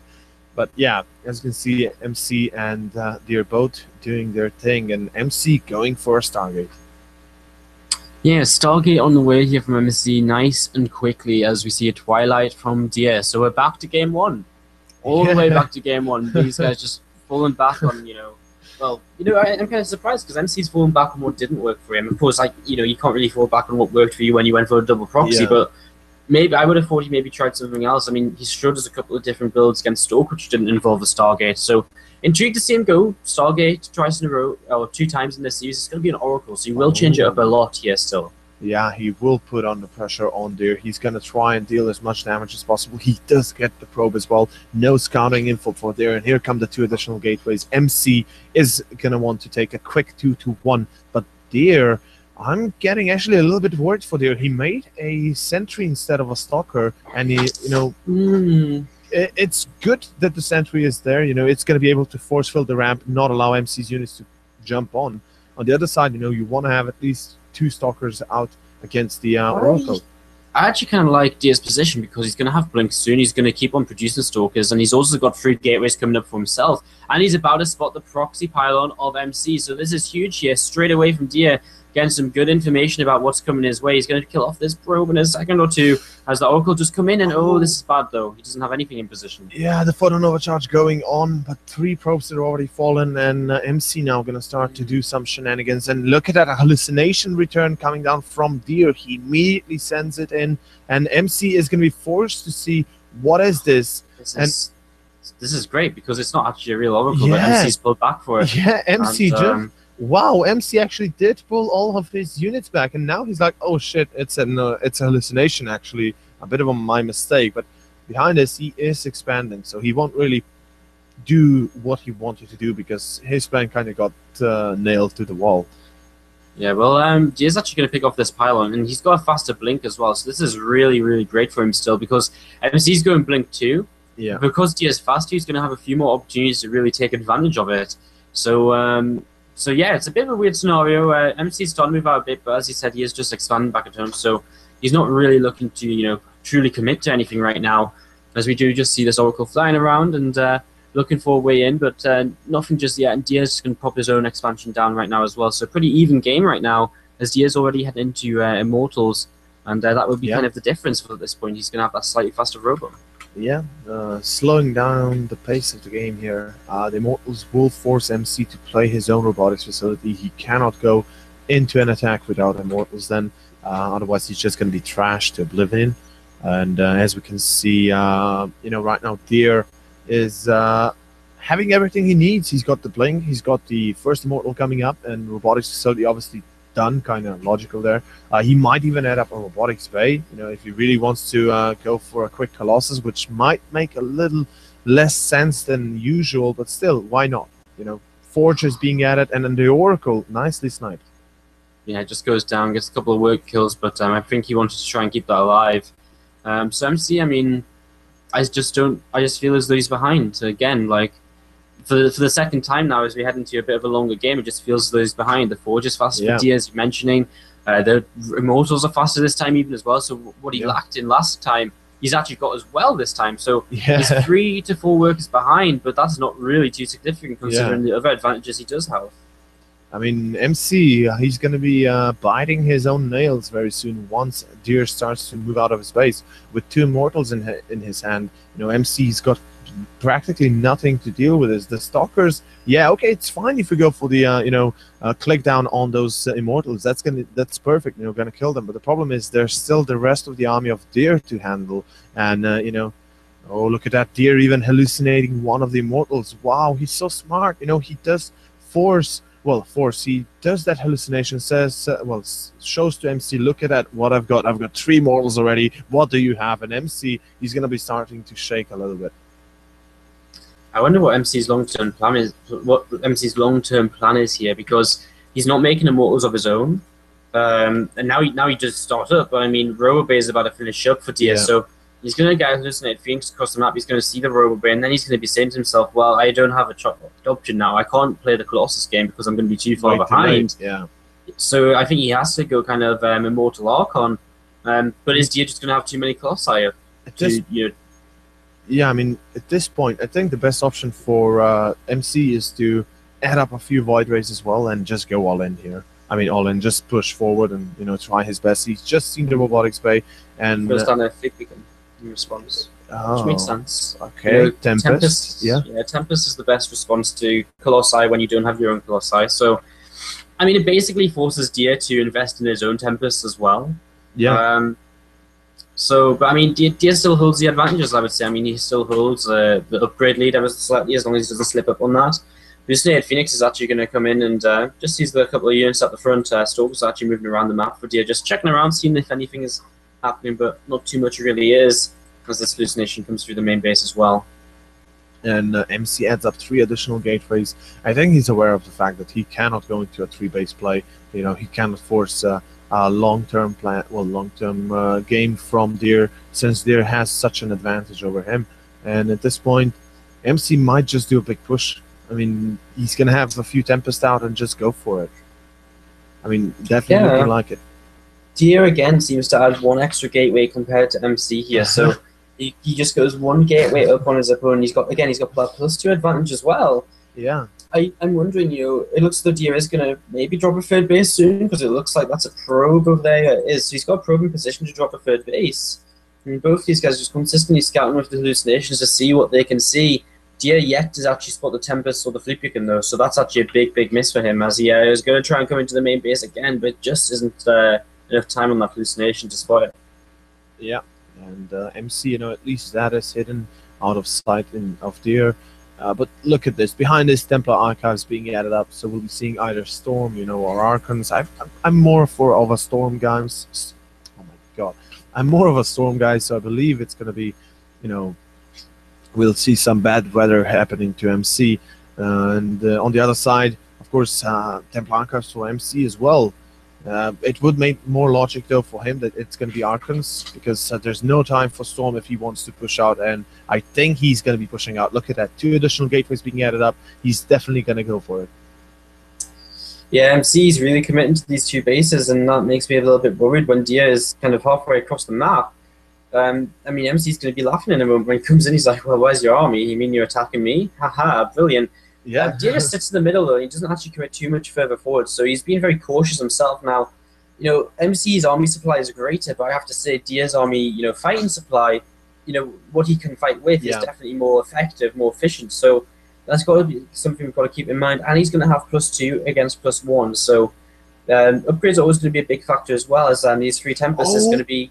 Deer just spotted the Tempest while it went out, so if Deer kept an eye on the Tempest, he just saw the army of MC moving out, and at this point, I think it's be red alarm flashing for Deer and start to warp in some He sees it now. He adds another Archon, he warps in some Zealots as well.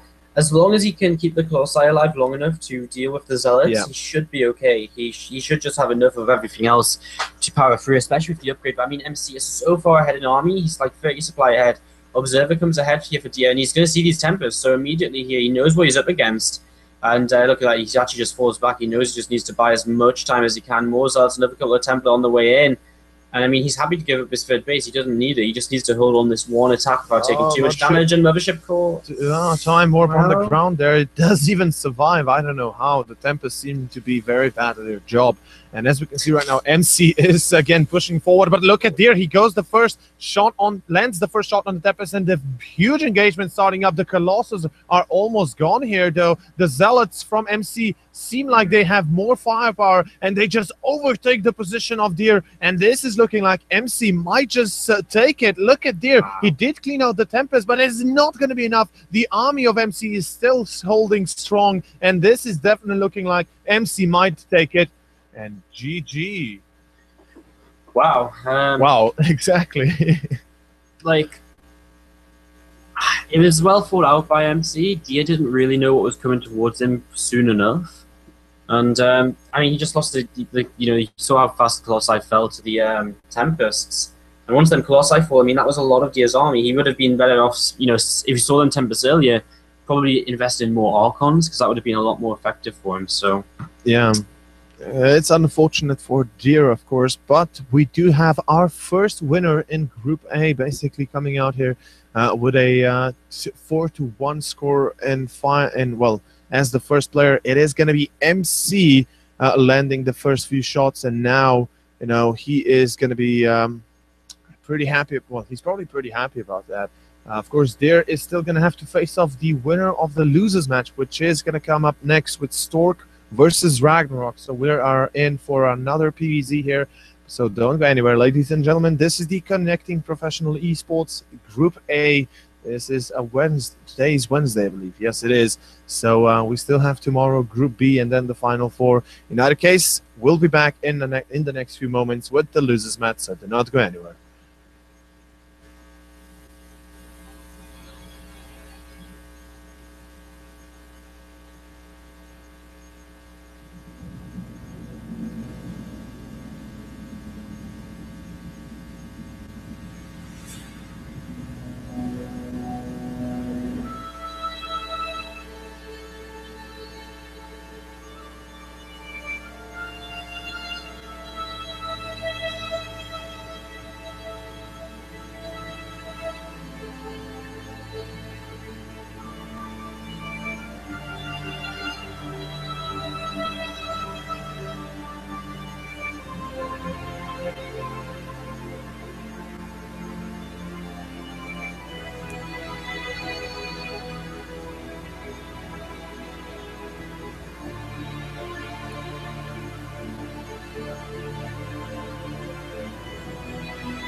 Okay, ladies and gentlemen, we are back here with the CPE, as we like to say.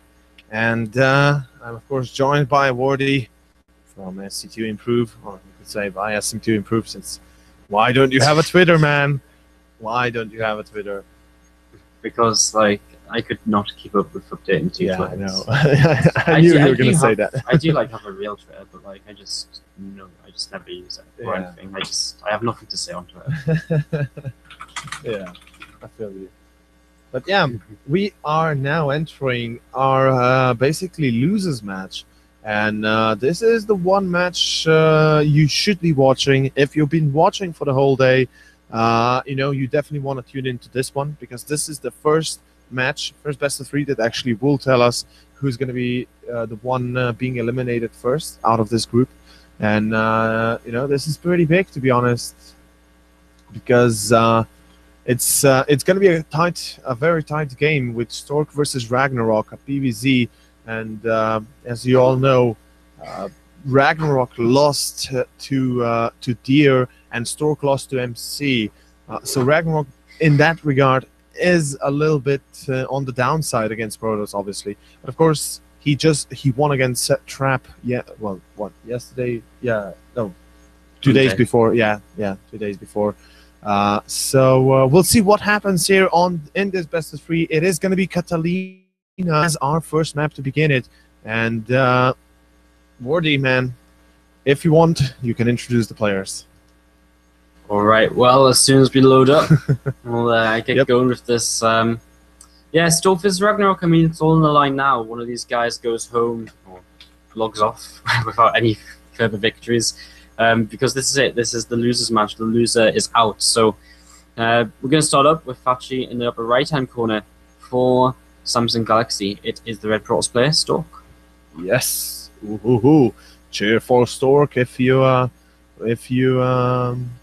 like Brood War. If you liked him then, you will definitely like him here. But of course, give it up for his opponent in the bottom right in the blue colors, playing it is Ragnarok. So yeah, Wardy, we are in a PvZ on Catalina, a map resembling merry-go-round with the 3 different spawn spots. What do you think can we expect out of these 2 players? It's PvZ, it's a big map. I'm gonna say Ragnarok is probably gonna go for a 3 hatch before pool. He's got the you know, the tingles for it. You know, this map is, you know, it's not as bad as merry-go-round, but I still don't really like it that much for Protoss players, because it's quite a far distance between your main and your third. Like, you have to kind of sit between your natural and your third, and your main is like way wide open then. So it's a weird map. I mean, yeah, you know, it's one of these maps which you don't really see much PvZ on generally, I would say. I mean, it's not that bad to hold your third because it's very choky. It's not open like merry-go-round is. Yeah. So we could see anything really from Stork and from Ragnarok as well. literally we could see anything they want, they feel is appropriate for this map, and could be a fast fade base from Stork, could just be some 2-base aggression. Now we've only seen PvP from him today, so interested to see how his PvZ is going to hold up as well. Yeah, I mean, I'm gonna say that it is going to be a very close match, and I think it's going to be a very nail-biting match here for these two players. I mean, they've both shown they're capable of doing great things. They managed to come to the group stage. It was a little bit of a unusual round of 16, to be honest, but it still was a very stacked one and a very hard one to come through, even if you're a good player. As we could see Hyun getting eliminated, Innovation, and so forward. So I think these two guys, they know what challenge lies, what kind of challenge lies ahead. So I think they'll be giving their best into this game. And as you can see, it's going to be a 3-hatch before pool for Ragnarok and a Nexus first opener for Stork. He really likes this 3-hatch before pool. He used it earlier as well. He's not afraid at all. So yeah. Stork, he is going to spot this. He knows what's up, and he can respond how he feels is best as well. Of course, the 3-hatch before pool didn't work out for Ragnarok earlier, but it was in a longer game, so it wasn't like he lost because of his opening. So yeah, intriguing start. Yeah, definitely showing us that they want to play a little bit more on the eco side of the game. On the other side, on the other hand, we see Stork is just, kind of casually strolling through. Upon scouting the third base, I would assume he's going to rush for his third as well. He knows that Stork, or that Ragnarok is going to have no army whatsoever, at least an army that can damage his base or something like such. So, let's see. Well, maybe a third really quickly coming in, about 6-minute mark. Yeah, he's thrown down that Twilight Council, which would suggest he's actually going to get Blink very quickly here, which is potentially even kind of all-in-y time of Blink, because generally if you want to expand with Blink, you'd want to get your Forge beforehand, because you want to get +1, then you add on the Twilight Council, you get +2 and Blink together. Yeah. So this feels as though Stork's really going to focus on just being on 2 bases for a while. Maybe we even see a Dark Shrine coming down. I don't think it will be. I think Blink's more likely. Blink definitely looks like the better option, but considering there's only one gateway up, I wouldn't be surprised if it were to come down to a Dark Shrine, but it is going to be Blink on the end scale. Still, though, I'm kind of confused, really, going that fast Blink. I mean, if you do not utilize it immediately, you kind of don't do anything. Well, you just kind of throw away early on resources. He's going to just all in, right? He's going to add on up to 6 to 7 gateways. He's just going to go all in, but I mean, Ragnarok's going to spot this immediately here. His Overlord's already on the way, and he sees the Twilight Council. And at this point, I mean, straight away, the Twilight Council, he sees it Chrono Boost, and he sees it researching. Yeah. He knows that's going to be Blink, and now, I mean, immediately he throws on a Roach Run, he starts up Circling Speed as well, so he's just going to know, right, I need to cut drones soon-ish, and then I just need to make units, and basically hold on. And, I mean, Stork, if he tries to transition out of this, he's going to be a little bit stuck because, he can't really take a third base because he doesn't have upgrades to go with it. He's just adding on a bunch of gateways, so 7 gateways in total will be the plan for him. Because he's already setting up a pile to the left-hand side, but again, I think Ragnarok, he just knows too much already. Yeah, I mean, Ragnarok recognizing what is coming his way. I mean, what Ragnarok would really want to have is Hydrolysis, but at this point, the lair is way too late. Well, we're going to be way too late to come up as well as Hydrolysis then. So his best option is, I guess, Speedlings with road support. And I would say that he shouldn't really move out too much. Maybe keep himself to the bases with Spine Crawler support and Queen support. Of course, as we can see, he is starting to get some pylons and does get one for free there, or almost for free. And Stork on the other side already engaging with Blink. He's going to have a nice, engagement going on. Yeah, I mean, his gear is finishing up, so we're about to see kind of the unit explosion out of Stork, but there's so many Roaches already out here. Zerglings are about to get speed as well, and there's about to be Burrow coming in, and Burrow is so great against this kind of opening because, there's just no way you can detect it early on. So Stork's taking a little bit of damage here, but he's also taking... Wow, nice engagement from Ragnarok, getting on that left-hand side, getting a lot of picks on those stalkers, and now Stork, like you said, is in a bit of a, weird position.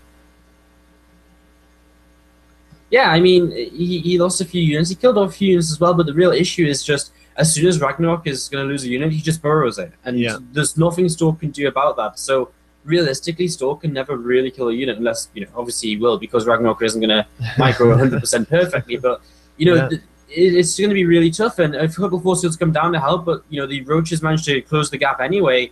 And you can see Ragnarok's just slowly starting to burrow everything down, unburrows and gets a shot off and burrows again. Yeah, minimum losses. Once more here. This is, I mean, at this point, if Ragnarok will continue like this, he shouldn't really lose at all. And he is even bringing drones with him. I think he just needs the drones to buffer while he gets the next round of Zerglings and Roaches out. And I mean, he's going to lose a few of them here, but it's not really going to matter. Most importantly, he's actually pushing all the way up towards these pylons. So many of these Stalkers just get lower and lower on hit points every time this fight seems to take place. And some Zerglings starting to run in. They need to be careful, actually. I mean, Ragnarok's Stork is closing the supply on his opponent. Ragnarok needs to kind of speed up. Be careful a little bit, actually. He's going to lose a couple of Overlords, and wow, he's actually about to be supply blocked.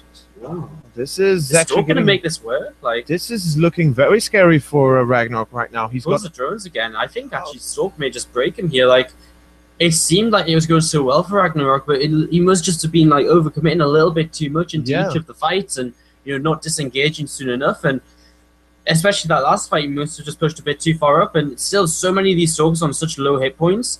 There's just not quite enough right now for Ragnarok to keep on going. He needs to kind of burrow these units just to kind of hold on a little longer. GG, Stork takes the game. Wow. Stork. I mean, to be honest, I was a little bit concerned with Ragnarok pushing that forward. And, why overcommit when you can stay at home? You've got a nice 3 base going on. You just pull up a couple of those spines for additional defense. Just keep on building your defense. Why push at him? Now, so it was a little bit, weird from Ragnarok. But of course, Stork immediately abuses the fact that Ragnarok, just kind of threw away about 20-30 links for free. Yeah, I don't. Yeah, it's one of them things where it just feels as though he never should have really lost. Maybe he just did make 5 too many drones. Like, he just made a couple too many drones when he knew it was already coming, and that could have been the difference. Because again, a lot of men, so he did look very close to breaking through at times, and I think it was a very close game in the end there. So, GG, game 2 on the way on. Is it King Sejong? Yeah. All right, so. King Sejong. We saw Ragnarok versus Deer here earlier, and Ragnarok did opt to go for Swarm Host on this map. So let's see what happens as it goes up against Stork here. Exactly, and I believe we got the players in.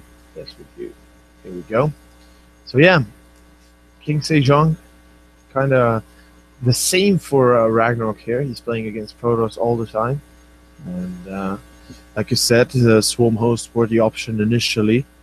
But yeah, let's see. Okay, so here we go. Game number 2. Ladies and gentlemen, the losers match is now on the way with game 2. And Stork right now is leading 1-0. So if he wins this one, he will go forward and face Deer in the decider match. And that's going to be another epic PvP, man. Deer, a god of Protoss almost, got knocked down by MC, and he's waiting the winner between Ragnarok and Stork right now. So Stork and Ragnarok, they'll be fighting for survival. So let's jump straight into the game. And Wardy, are you ready? I'm having some lag issues. Maybe that's not me. In either case, I'm ready. Here we go. Okay, well, in the left-hand corner, taking game number 1 in a, I again maybe didn't give him enough faith because he just got scouted out so early, but he made it work in the upper left. On King Sejong station is, I believe, Protoss player Stork, who is gonna go for a proxy. Looking like this is interesting because I mean the first Overlord is okay, so he's gonna proxy down towards the third. Okay, that makes more sense. Yeah, and interesting. Of course, his opponent, though, we didn't even give him an introduction. Give it up for the red Zerg in the bottom right. It is Ragnarok. Yeah, man, not having the best of days. Lost 3 maps in a row. Yeah, and just unlucky, I would say.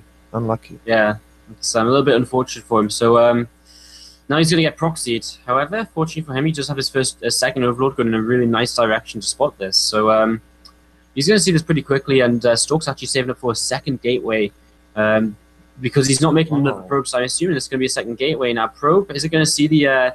Ragnarok sees the 2 gate, but Stork doesn't see the Overlord. So immediately here, Ragnarok, he starts up a spawning pool, and he's going to be able to start up... he's basically going to be able to know what's coming towards him, and he's going to prepare however he thinks is best. Yeah. And, well, this is really hard to say. I mean, at this point, the Zerg should win. He's got full info what is happening. He sees what's, he knows what's going to be coming. He's immediately going to start up a Roach Horn, a Spine, as soon as he can. And to be honest, the gateways are a little bit far away from the main itself, so Ragnarok is going to have additional time to build up on defense. And is it just me that I'm lagging, or I'm getting some lag spikes? I think it's just you. It's okay. It's okay on my side. I'm getting some lag spikes in game itself, but okay. As long as I'm not lagging the whole game, it's okay. No, the game's fine. So some things on the way here for Ragnarok initially. I'm kind of surprised he doesn't commit into a Spine Crawler straight away. I feel as though a Spine Crawler is kind of the one thing you want to get up to, just 100% make sure you're going to be fine here. And Stork's going to come in this base, he's going to be like, really? Really? Is this happening? Is this happening to me right now? And is this real life? Is this just fantasy? Let's just sing along. I mean, this is exactly what's happening to Stork, because he is going to get pummeled down by a ton of lanes with speed coming in here for Ragnarok. So, yeah. He just started to take a gas here. I guess he's going to go into Stalker production. We're going to see Banelings coming in. Well, I mean, that's a surefire way to actually make sure you can get down the ramp. Zealot's going to start moving forward when the screen starts to hit on them, but they're just going to keep back as well. So Ragnarok going to try and break down here, and it'll be a slow process. But once he's got Banelings, I mean, what does Stork even do? He just can't fight against Banelings with Zealots, like, at all. Yeah, it doesn't happen. I mean, it isn't possible. And at this point, as we can see, Stork behind is already starting up with the cybernetic score, and he's gonna try and maybe get up a sentry at home and whatnot. But at this point, I think it's a little bit too late for that. I mean, he can't get a sentry at home. He doesn't even have a gateway at home. So I think he just wants to make like stalkers to keep up the aggression in his opponent's space. But well, I mean, he's going to try and trade the best he can against these links, but the links are just going to be too many of them. And now speed kicks in, so now the gateways fall, and now Stork has absolutely nothing at home to kind of defend with. Like, what does he do? He's got a mothership on the way, but it's just not going to be enough. And I mean, Ragnarok doesn't even bother himself with the proxy gates. I mean, Ragnarok could just jump into the main unless Stork really does wall off entirely. I don't think it's going to be enough here. I think at this point Ragnarok should be able to finish the game. He's even morphing Banelings, so he's going to get some additional damage done. And to be honest, I don't see Stork winning this one. No, neither do I. And I mean, I don't think Stork even knows about the Baneling nest. So I mean, when the Banelings roll up here and just bust down this wall, I'm pretty sure he's going to be a little bit shocked, and then he's going to realize, right, well, this game is over because he's straight through my wall without any issue at all, and he just GG's right then. Immediate GG coming down from Stork. And Ragnarok, although he had a bit of a tough day, behind him, he still is in the group. He's not out yet, and he's still fighting for survival. So we'll be going into game number 3 here, the decider, well, the losers match, basically the final match of today well, I'm sorry, not the final match, but the first match to decide who's going to be eliminated, who's going to, stay on to fight for another chance. Well, the map is going to be, I believe it is Overgrowth. Yeah, we're going to go on Overgrowth for the 6th time today. Here we go. Yeah, man. People love Overgrowth. I don't know why. I mean, I like it. It's a very pretty map as well as. It's so standard, though, isn't it? Yeah, standard. It's always Overgrowth, man. Come on, pick something else. Pick Nimbus for Christ's sake. Nimbus, Deadwing, Foxtrot, rest in peace. Yeah, none of them. To be fair, like Deadwing and Nimbus became more popular than Catalina and Merry-Go-Round for a while, but apparently in the Korean scene, it's all about Merry-Go-Round and Catalina. Yeah, looks like it, and. I mean, this is going to be a tough day here for Ragnarok if he comes to a loss in this 3rd game. But of course, we have to see this game before that because well, we're leveling up into it, and Stork as well. You know, he definitely doesn't want to be eliminated that early on, and early on in the group stages. Wants to maybe another chance against. I wanted to say MC, but then I remembered. Wait a second, MC actually won with a magical game against there. So yeah, it's best if we just jump into the game in itself and see what these two players have in store for us. So, ladies and gentlemen, Game 3 in this losers match of Connecting Professional Esports Group A is now live, and let's go straight to it. And yeah, in our upper right-hand corner, we once again have the blue Protoss player. It's going to be Stork. All comes down to this map right now. And of course, his opponent, Ragnarok, in the bottom left. And yeah, like you said, it is all or nothing for these two players. 1-to-1 tight series, meaning they will have to bring out their best. I mean, if you don't want to be eliminated in the group stages, you definitely want to pull out your best strategy. And you know, Ragnarok, extractor trick style. He's gonna come scout. Yeah, he's just making sure there's nothing crazy going to be going on after what Stork attempted in that second game. So yeah, a smart decision by Ragnarok, to be honest. Stork is gonna go for the, as it seems, Forge first. And one thing to mention is that basically he does this on Overgrowth. I believe he's done it against. Come on, let me remember this one, please. Let me remember. I believe it was against Starbuck that he did the Forge first opener and kind of just destroyed him afterwards.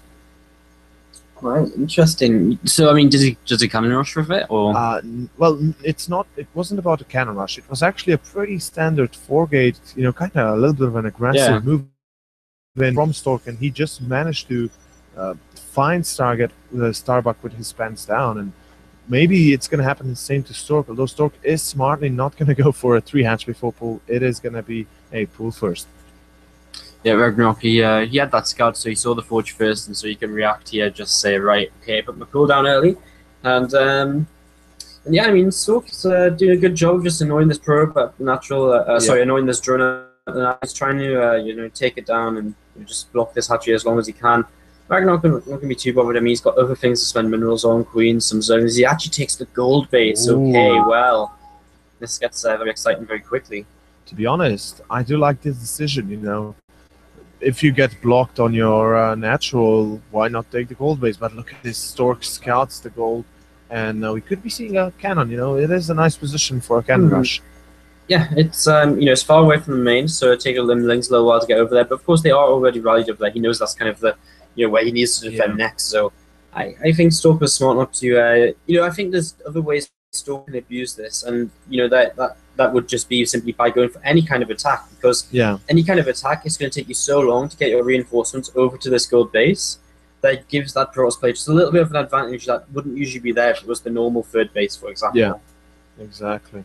And you know, Stork, I think he's going to be doing a bit of a 3-gate, 4-gate aggression coming onto that gold. And one thing I do remember from his game was that he was constantly underneath the gold with stalkers and just pinning down drones and whatnot. And you know, after a while, he got the Colossus out and he just started to pressure, well, Starbuck in that case, all the time for a whole game long, and just kept him on his toes. So we'll see what he does here against Ragnarok.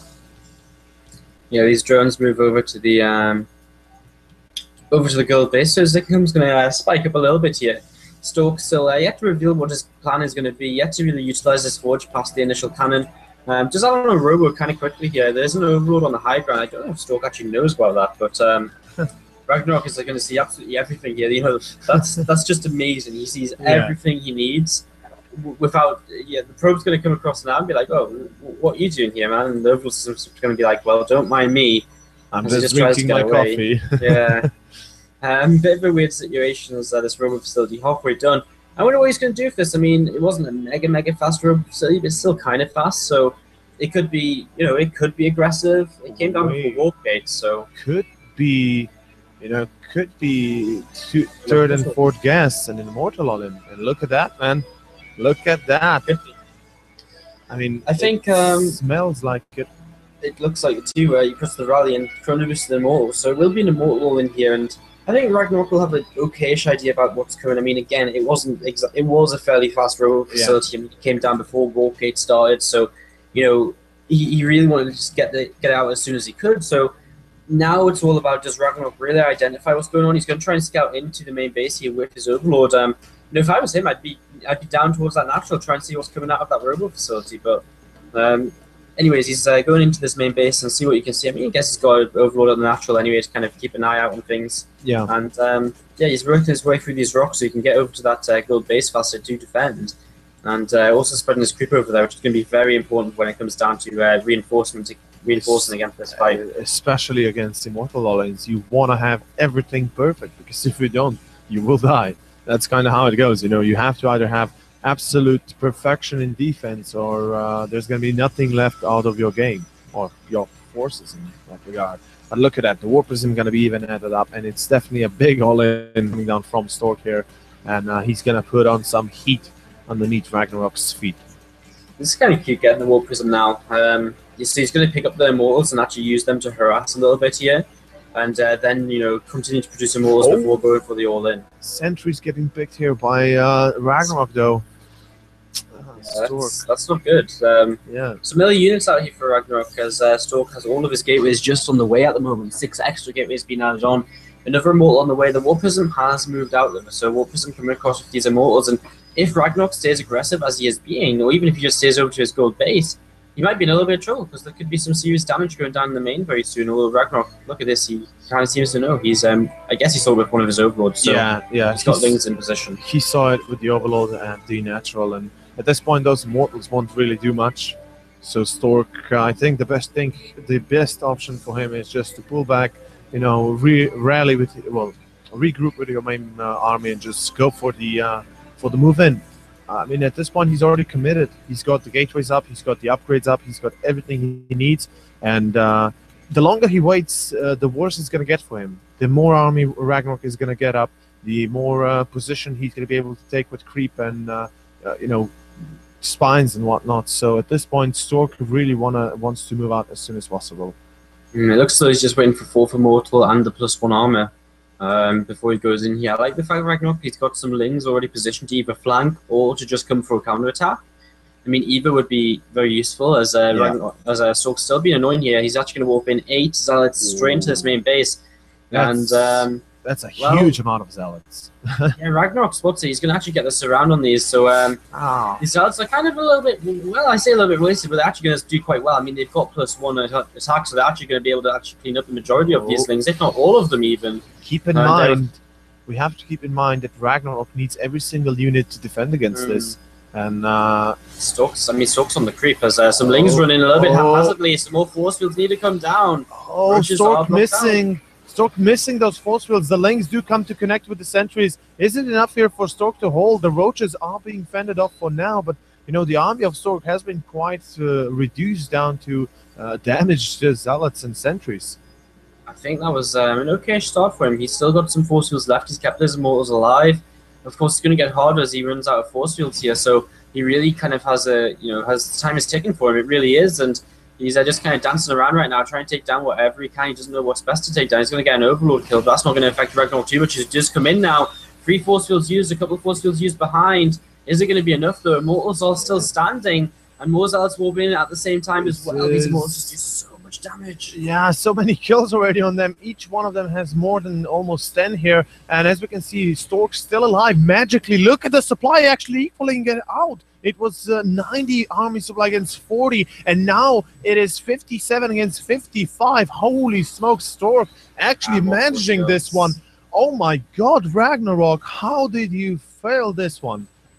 Well, I just think he committed to the attack a bit. Well, I just think he was too overeager to commit to the attack. I think he needs to bait the force fields a bit more, try and buy himself some more time. Oh my. Probably trading against them Zealots if their Lings hurt him a bit too in the main. He is going to lose an Immortal. He's going to maybe lose another Immortal, but that's pretty much all. No, it's only one Immortal. Wow. I mean, at this point the game has to be over, and I mean, Stork, he's taking this to the decider match. Oh my god, dear. Amazing game from Stork, really amazing. I mean, we have to keep in mind Stork was behind 30-40 supply in army, and oh my god, 2-1 victory for Stork in the losers match. He takes the victory over Ragnarok and eliminates the Zerg player from this group, and now Stork goes on to play against Deer in the decider match. Holy wow, that was a good game right there. I mean, that was an excellently executed, basically, Immortal All-In. Yeah, man, he hit his force fields. It was kind of, you know, he knew what he wanted to do, and he made it happen. And Ragnarok, I don't know if he just didn't. I don't know. He seemed as though he cut he cut drones fine. He had plenty of units. I just think one or two places he just committed to the fight for that a little bit too long, and that's all it can take at this kind of level. You're in a fight for a couple of minutes longer than you want to be. Yeah. And boom, you're gone. Yeah, exactly. In either case, I think we'll take a quick break, and we'll be back, of course, with Deer versus Stork in an epic PvP decider match, the best of 3 that will decide who's going to be the second player alongside MC that will progress forward into the Final 4 that will be played out on Friday. In either case, do not go anywhere. We'll be back in the next few moments with game number 1 between Stork and Deer.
Okay, guys, we're back here with the Connecting Professional Esports Group A, and we have come down from MC versus Stork and Deer versus Ragnarok to the winners match, to the losers match, with Ragnarok getting eliminated as the first player out of this group, and MC going ahead over Deer as the first player to progress into the next round. Now we have come down to the last best of 3 here with with Stork versus Deer in an epic PvP playoffs, basically.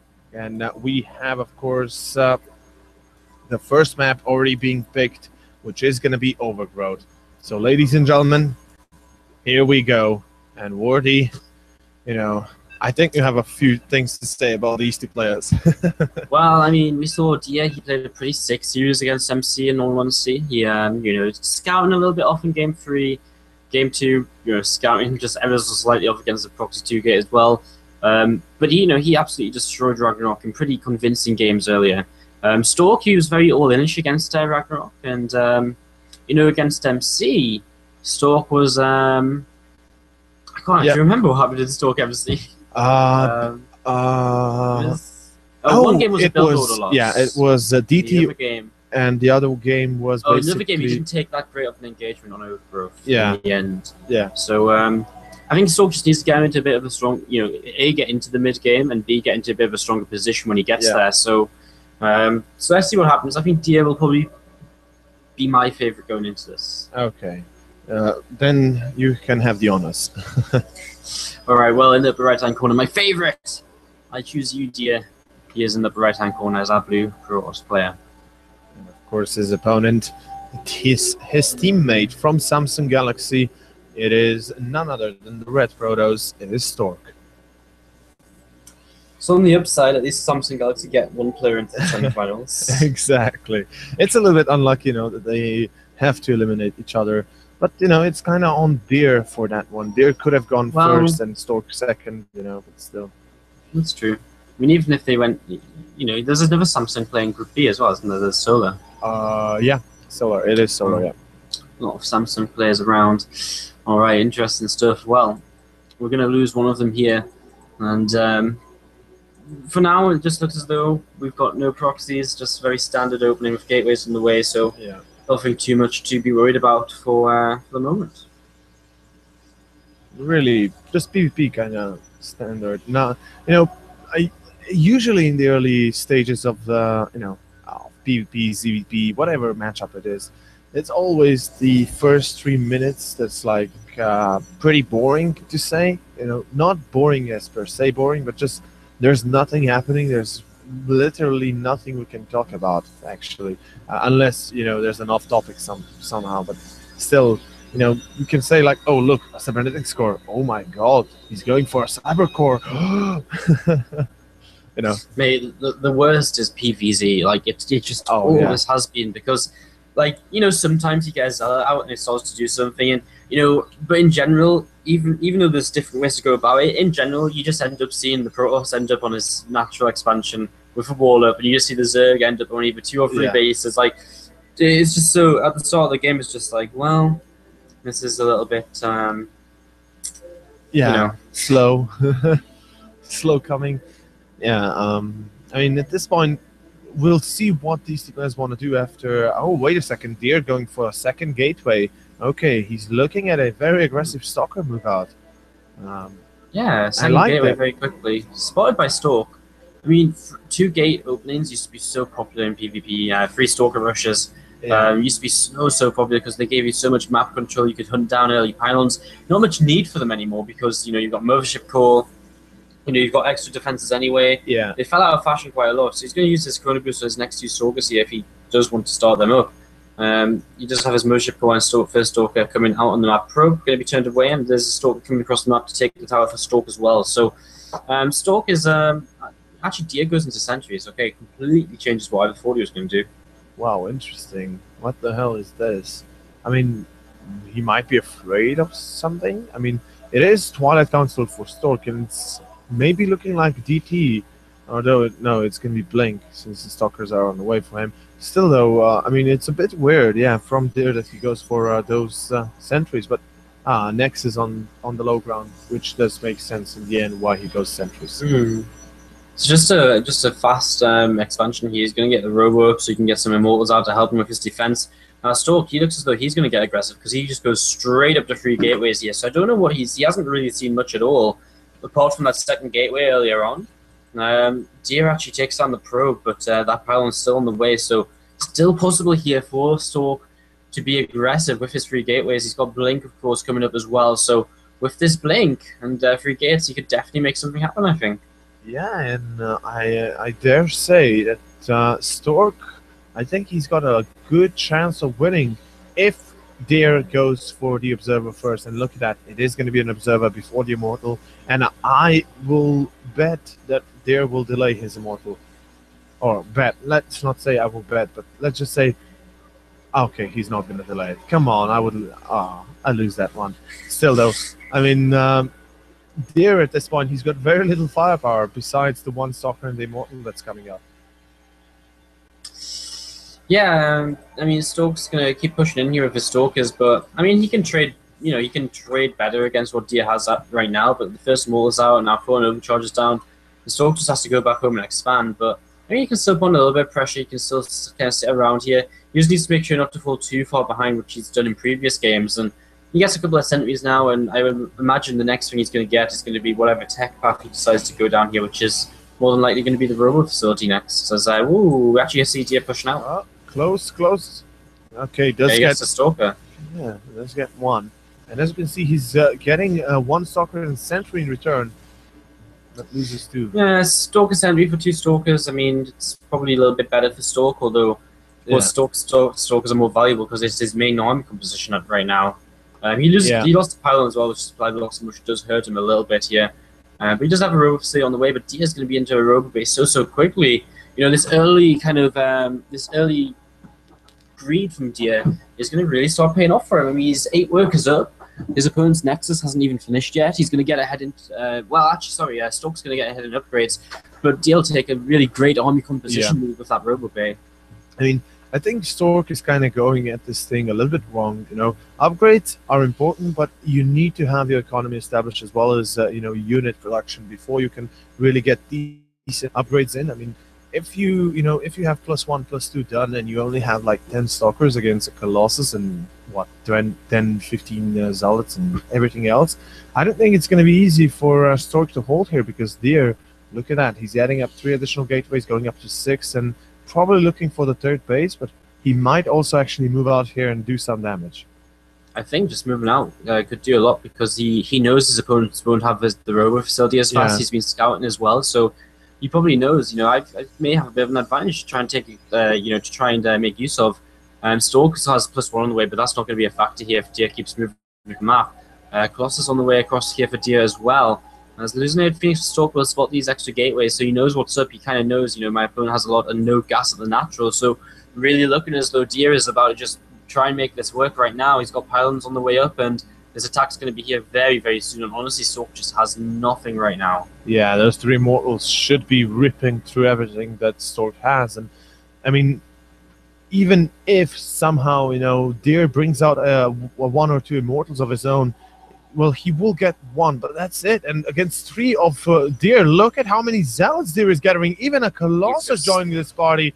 I mean, he's just so far ahead. There's no way Stork can make something happen here. He will kill the Colossus with the Photon Overcharge help, but there's no way he has enough to hold here. I mean, it just doesn't even matter. Yeah, even if the Colossus died, like it did die, it doesn't matter. Like you said, I mean, at this point, Stork, he cannot hold against this. He's got not enough production. Only now his 5th and 6th gateway are opening up, and this is GG Deer taking a sweet first victory for himself, a quick win. Oh my. Wow. Deer was just so far ahead from the start of that game. Yeah. Absolutely I mean, crazy. he really, really was as well. Like, he was just way far ahead right from the start, and he took a risk. He did a greedy build, but it was the perfect build against the style that Stork has been using today, and the style he used again just now. Yep, exactly. And we'll see what Game 2 brings us on merry-go-round. And I'm kind of fearing for the life of Stork here, because Deer just showed I mean, he just went from beast to fatality in a matter of seconds. Like, he opened up normally, he did have the quicker, robotics facility and all. He was greedy, but I think Stork, I mean, he didn't seem like he was on top of his game. Yeah, I think overall, just Deer seems to be playing pretty well today. Like, yeah, just he did great against MC, and that game against Stork again just shows he kind of knows what to do. He knew what was going to work out best. He knew just to commit to the 2-base attack, and it worked out perfectly for him. He had way more than Stork, and he pushed through and took the win. Exactly. So we will be going into game number 2 here in the decider match of Group A of CPE, and Stork versus Deer. Currently 1-0 for Deer. It is going to be a close call. Well, it is.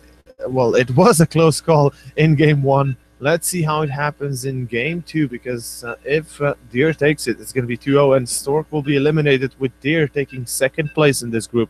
In either case, everybody, hopefully you're having a fun time. I am at least. Wardy, you're probably enjoying as well. Yeah, man, good game so far. Pretty good, yeah, pretty epic. I say so far, yeah, you've done. Like, but they have been some good games altogether, and Yeah, hopefully, well, last time we saw Deer on merry-go-round was an insane game, right? So yeah, absolutely crazy. So yeah, let's see what happens in the PvP on merry-go-round. Well, we are in the map itself, so let's give it up for our first player. The top right-hand side, red colored, it is none other than the Protoss Deer. And of course, you know, his opponent, or his teammate, we could say, the blue colored, it is Storm. But yeah, Wardy, tell me, we've got these two amazing players. They are leading 1-0. Their teammates, they probably live you know, together in the team house, if they still have it, or if they have it, I don't know. What do you think is going to happen in this second game? What are your expectations as to, you know, for Stork per se? Well, I think not necessarily prediction, but just going off what he's already done, he's taken a very fast gateway. So Stork, he's played it very aggressively all day today, and it looks as though he's going to keep that trend alive, because he puts down this first gateway very, very quickly, much quicker than the gateway of Deer. So yeah, it's an interesting start here, and I mean, from this you can go into a faster cybercore, which allows you faster warp gate for kind of free gate pressure maybe, or just you know any kind of big attack like that. So possibilities, let's say, and especially as he's only taking a single gas. It really looks as though he's just really going to power up his cybernetics core, his warp gates, and his extra gateways to just go for this very early on. Yeah, look at the speed on that cybercore. He is looking like, you know, the old school 4-gate opener here by Stork, and I dare say that if it's gonna come down to a 4-gate, I think Deer will be pleasantly surprised, or we could say unpleasantly. Yeah. Yeah, I mean, it really looks that way, because he's saving all of his chrono boost. He's only on a single gas. Like, it really does seem as though that's going to be the case. His Zealot, is he going to let it finish? I mean, I think he is, because why not? He's on a single gas. He can allow to let it finish, and Warpgate starts chrono boost into it. There we go. Stork on the way as well. This is, I mean, I'm pretty certain at this point it is going to be a 4-gate. He just needs to add 3 additional gateways, and he'll be ready. But look at Deer. Yeah, he's going to proxy something, right? Probably Stargate at this point. Yeah. I mean, this isn't actually that great for Deer, unless he kind of, it depends when if he goes for an Oracle, it depends when the Oracle comes in, because if it's just after a warp-in cycle of Stork on the other side of the map, then that's great. But if it's just before one, then Stork just warps in, he defends, and he's going to do so much damage because there's nothing at home for Deer to defend with. So this is going to be a pretty close game here. I mean, we do have the 4-gate coming in from Stork, and like I said, you know, 4-gate seems like Stork loves it, and well, loves it. Seems like Stork feels that it's going to succeed, although Deer with the Stargate of his own, I don't know. This is going to be a really close call. I just don't think it's going to come in time. We actually see a Stalker moving out here for Deer. He sees that probe as well, so he's got to be a little bit aware of like some aggression here. He starts out on another gateway. His warp gate's so far away though. Oh, the pylon goes down the high ground. I mean, that's just completely game changing right now. As probes are going to be pulled to try and deal with this, which, you know, honestly he does kind of need. You know, he might be able to get this. Mothership Core's coming in for Deer as well to help defend. He actually A-moves his own Mothership Core. Yeah, A-move click. And we'll see the warp gate now happening. And those 3 Zealots, if they finish, it's gonna oh my god, so lucky. Deer, that was the luckiest pull out of the Mothership Core survives as well, so it's gonna have a full overcharge. Wow. As Stalkers come forward here for Stork. So it all comes down to this right now. Some probes have been kept around. I think Deer pull back. Overcharge a bit preemptive. Yeah, maybe a bit too quick to go for. But the problem is now for Stork that, you know, he lost the high ground pylon, he lost the probe that he had it with him, and he also lost the initial zealots. And now he has to deal with an oracle that is about to spawn. And what Stork doesn't know is that there is actually an oracle coming his way. Yeah, he doesn't know anything about it at all right now. The oracle on the way, these gateways, they've just warped in again, so he's not going to be able to warp in at home to deal with this for a long, long time, and this will really hurt him. It means this oracle's going to have complete free pickings, and Dia's going to do so much damage. But, I mean, at the same time, Stork still has a lot of units here, so he's going to do a lot of damage as well. And I mean, in a base trade, Stork will win, so yeah. that might very well be what it comes down to. Although that being said, at the same time, Dia, if Stork can't mine, probes are pretty helpful for Deer here, and he does get some damage done. I think Deer will win. I think Deer has this one. I think he's got enough. Yeah, I think the probes helping out. I think he can take down the last few Stalkers. Yeah, it's 4 so and close 4. Still, but this is the probes. The probes make such a difference. He gets another Stalker in this as well. is it. Deer will win this one. Yeah, Deer has done it. GG. Oh my God, Deer! What a game there from Deer as well as from Stork. Oh wow. Okay. Wow, that was a quick one. But still, gents and ladies and everybody about, we just saw the last best of 3 of today with Deer 2-0ing Stork and just throwing him out of the group. And Stork right now is probably going to be slapping him around the head if they're in the team house together. In either case, ladies and gentlemen, I mean, that's going to kind of conclude our matches for today. We saw initially Ragnarok versus Deer and Stork versus MC, and then later on MC versus Deer in the winners match where MC took the victory, and Deer kind of having to go through the through the decider match there, where he won against Stork just now 2-0, which means we have Deer and MC going into the round of 4. So we already have 2 Protoss players advancing, and tomorrow is going to be an even more interesting day because we have more than just 3 Protoss players in Zergs. We have, of course, Solar, Fantasy, Myungshik, and Rogue playing, and that's going to be a little bit more diverse. In either case, that's going to kind of conclude our cast for today. So before we sign off, thank you very much for tuning in. Hopefully you had a fun time.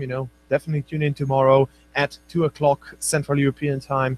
That is 9 o'clock in the evening for the Korean watchers or Korean viewers.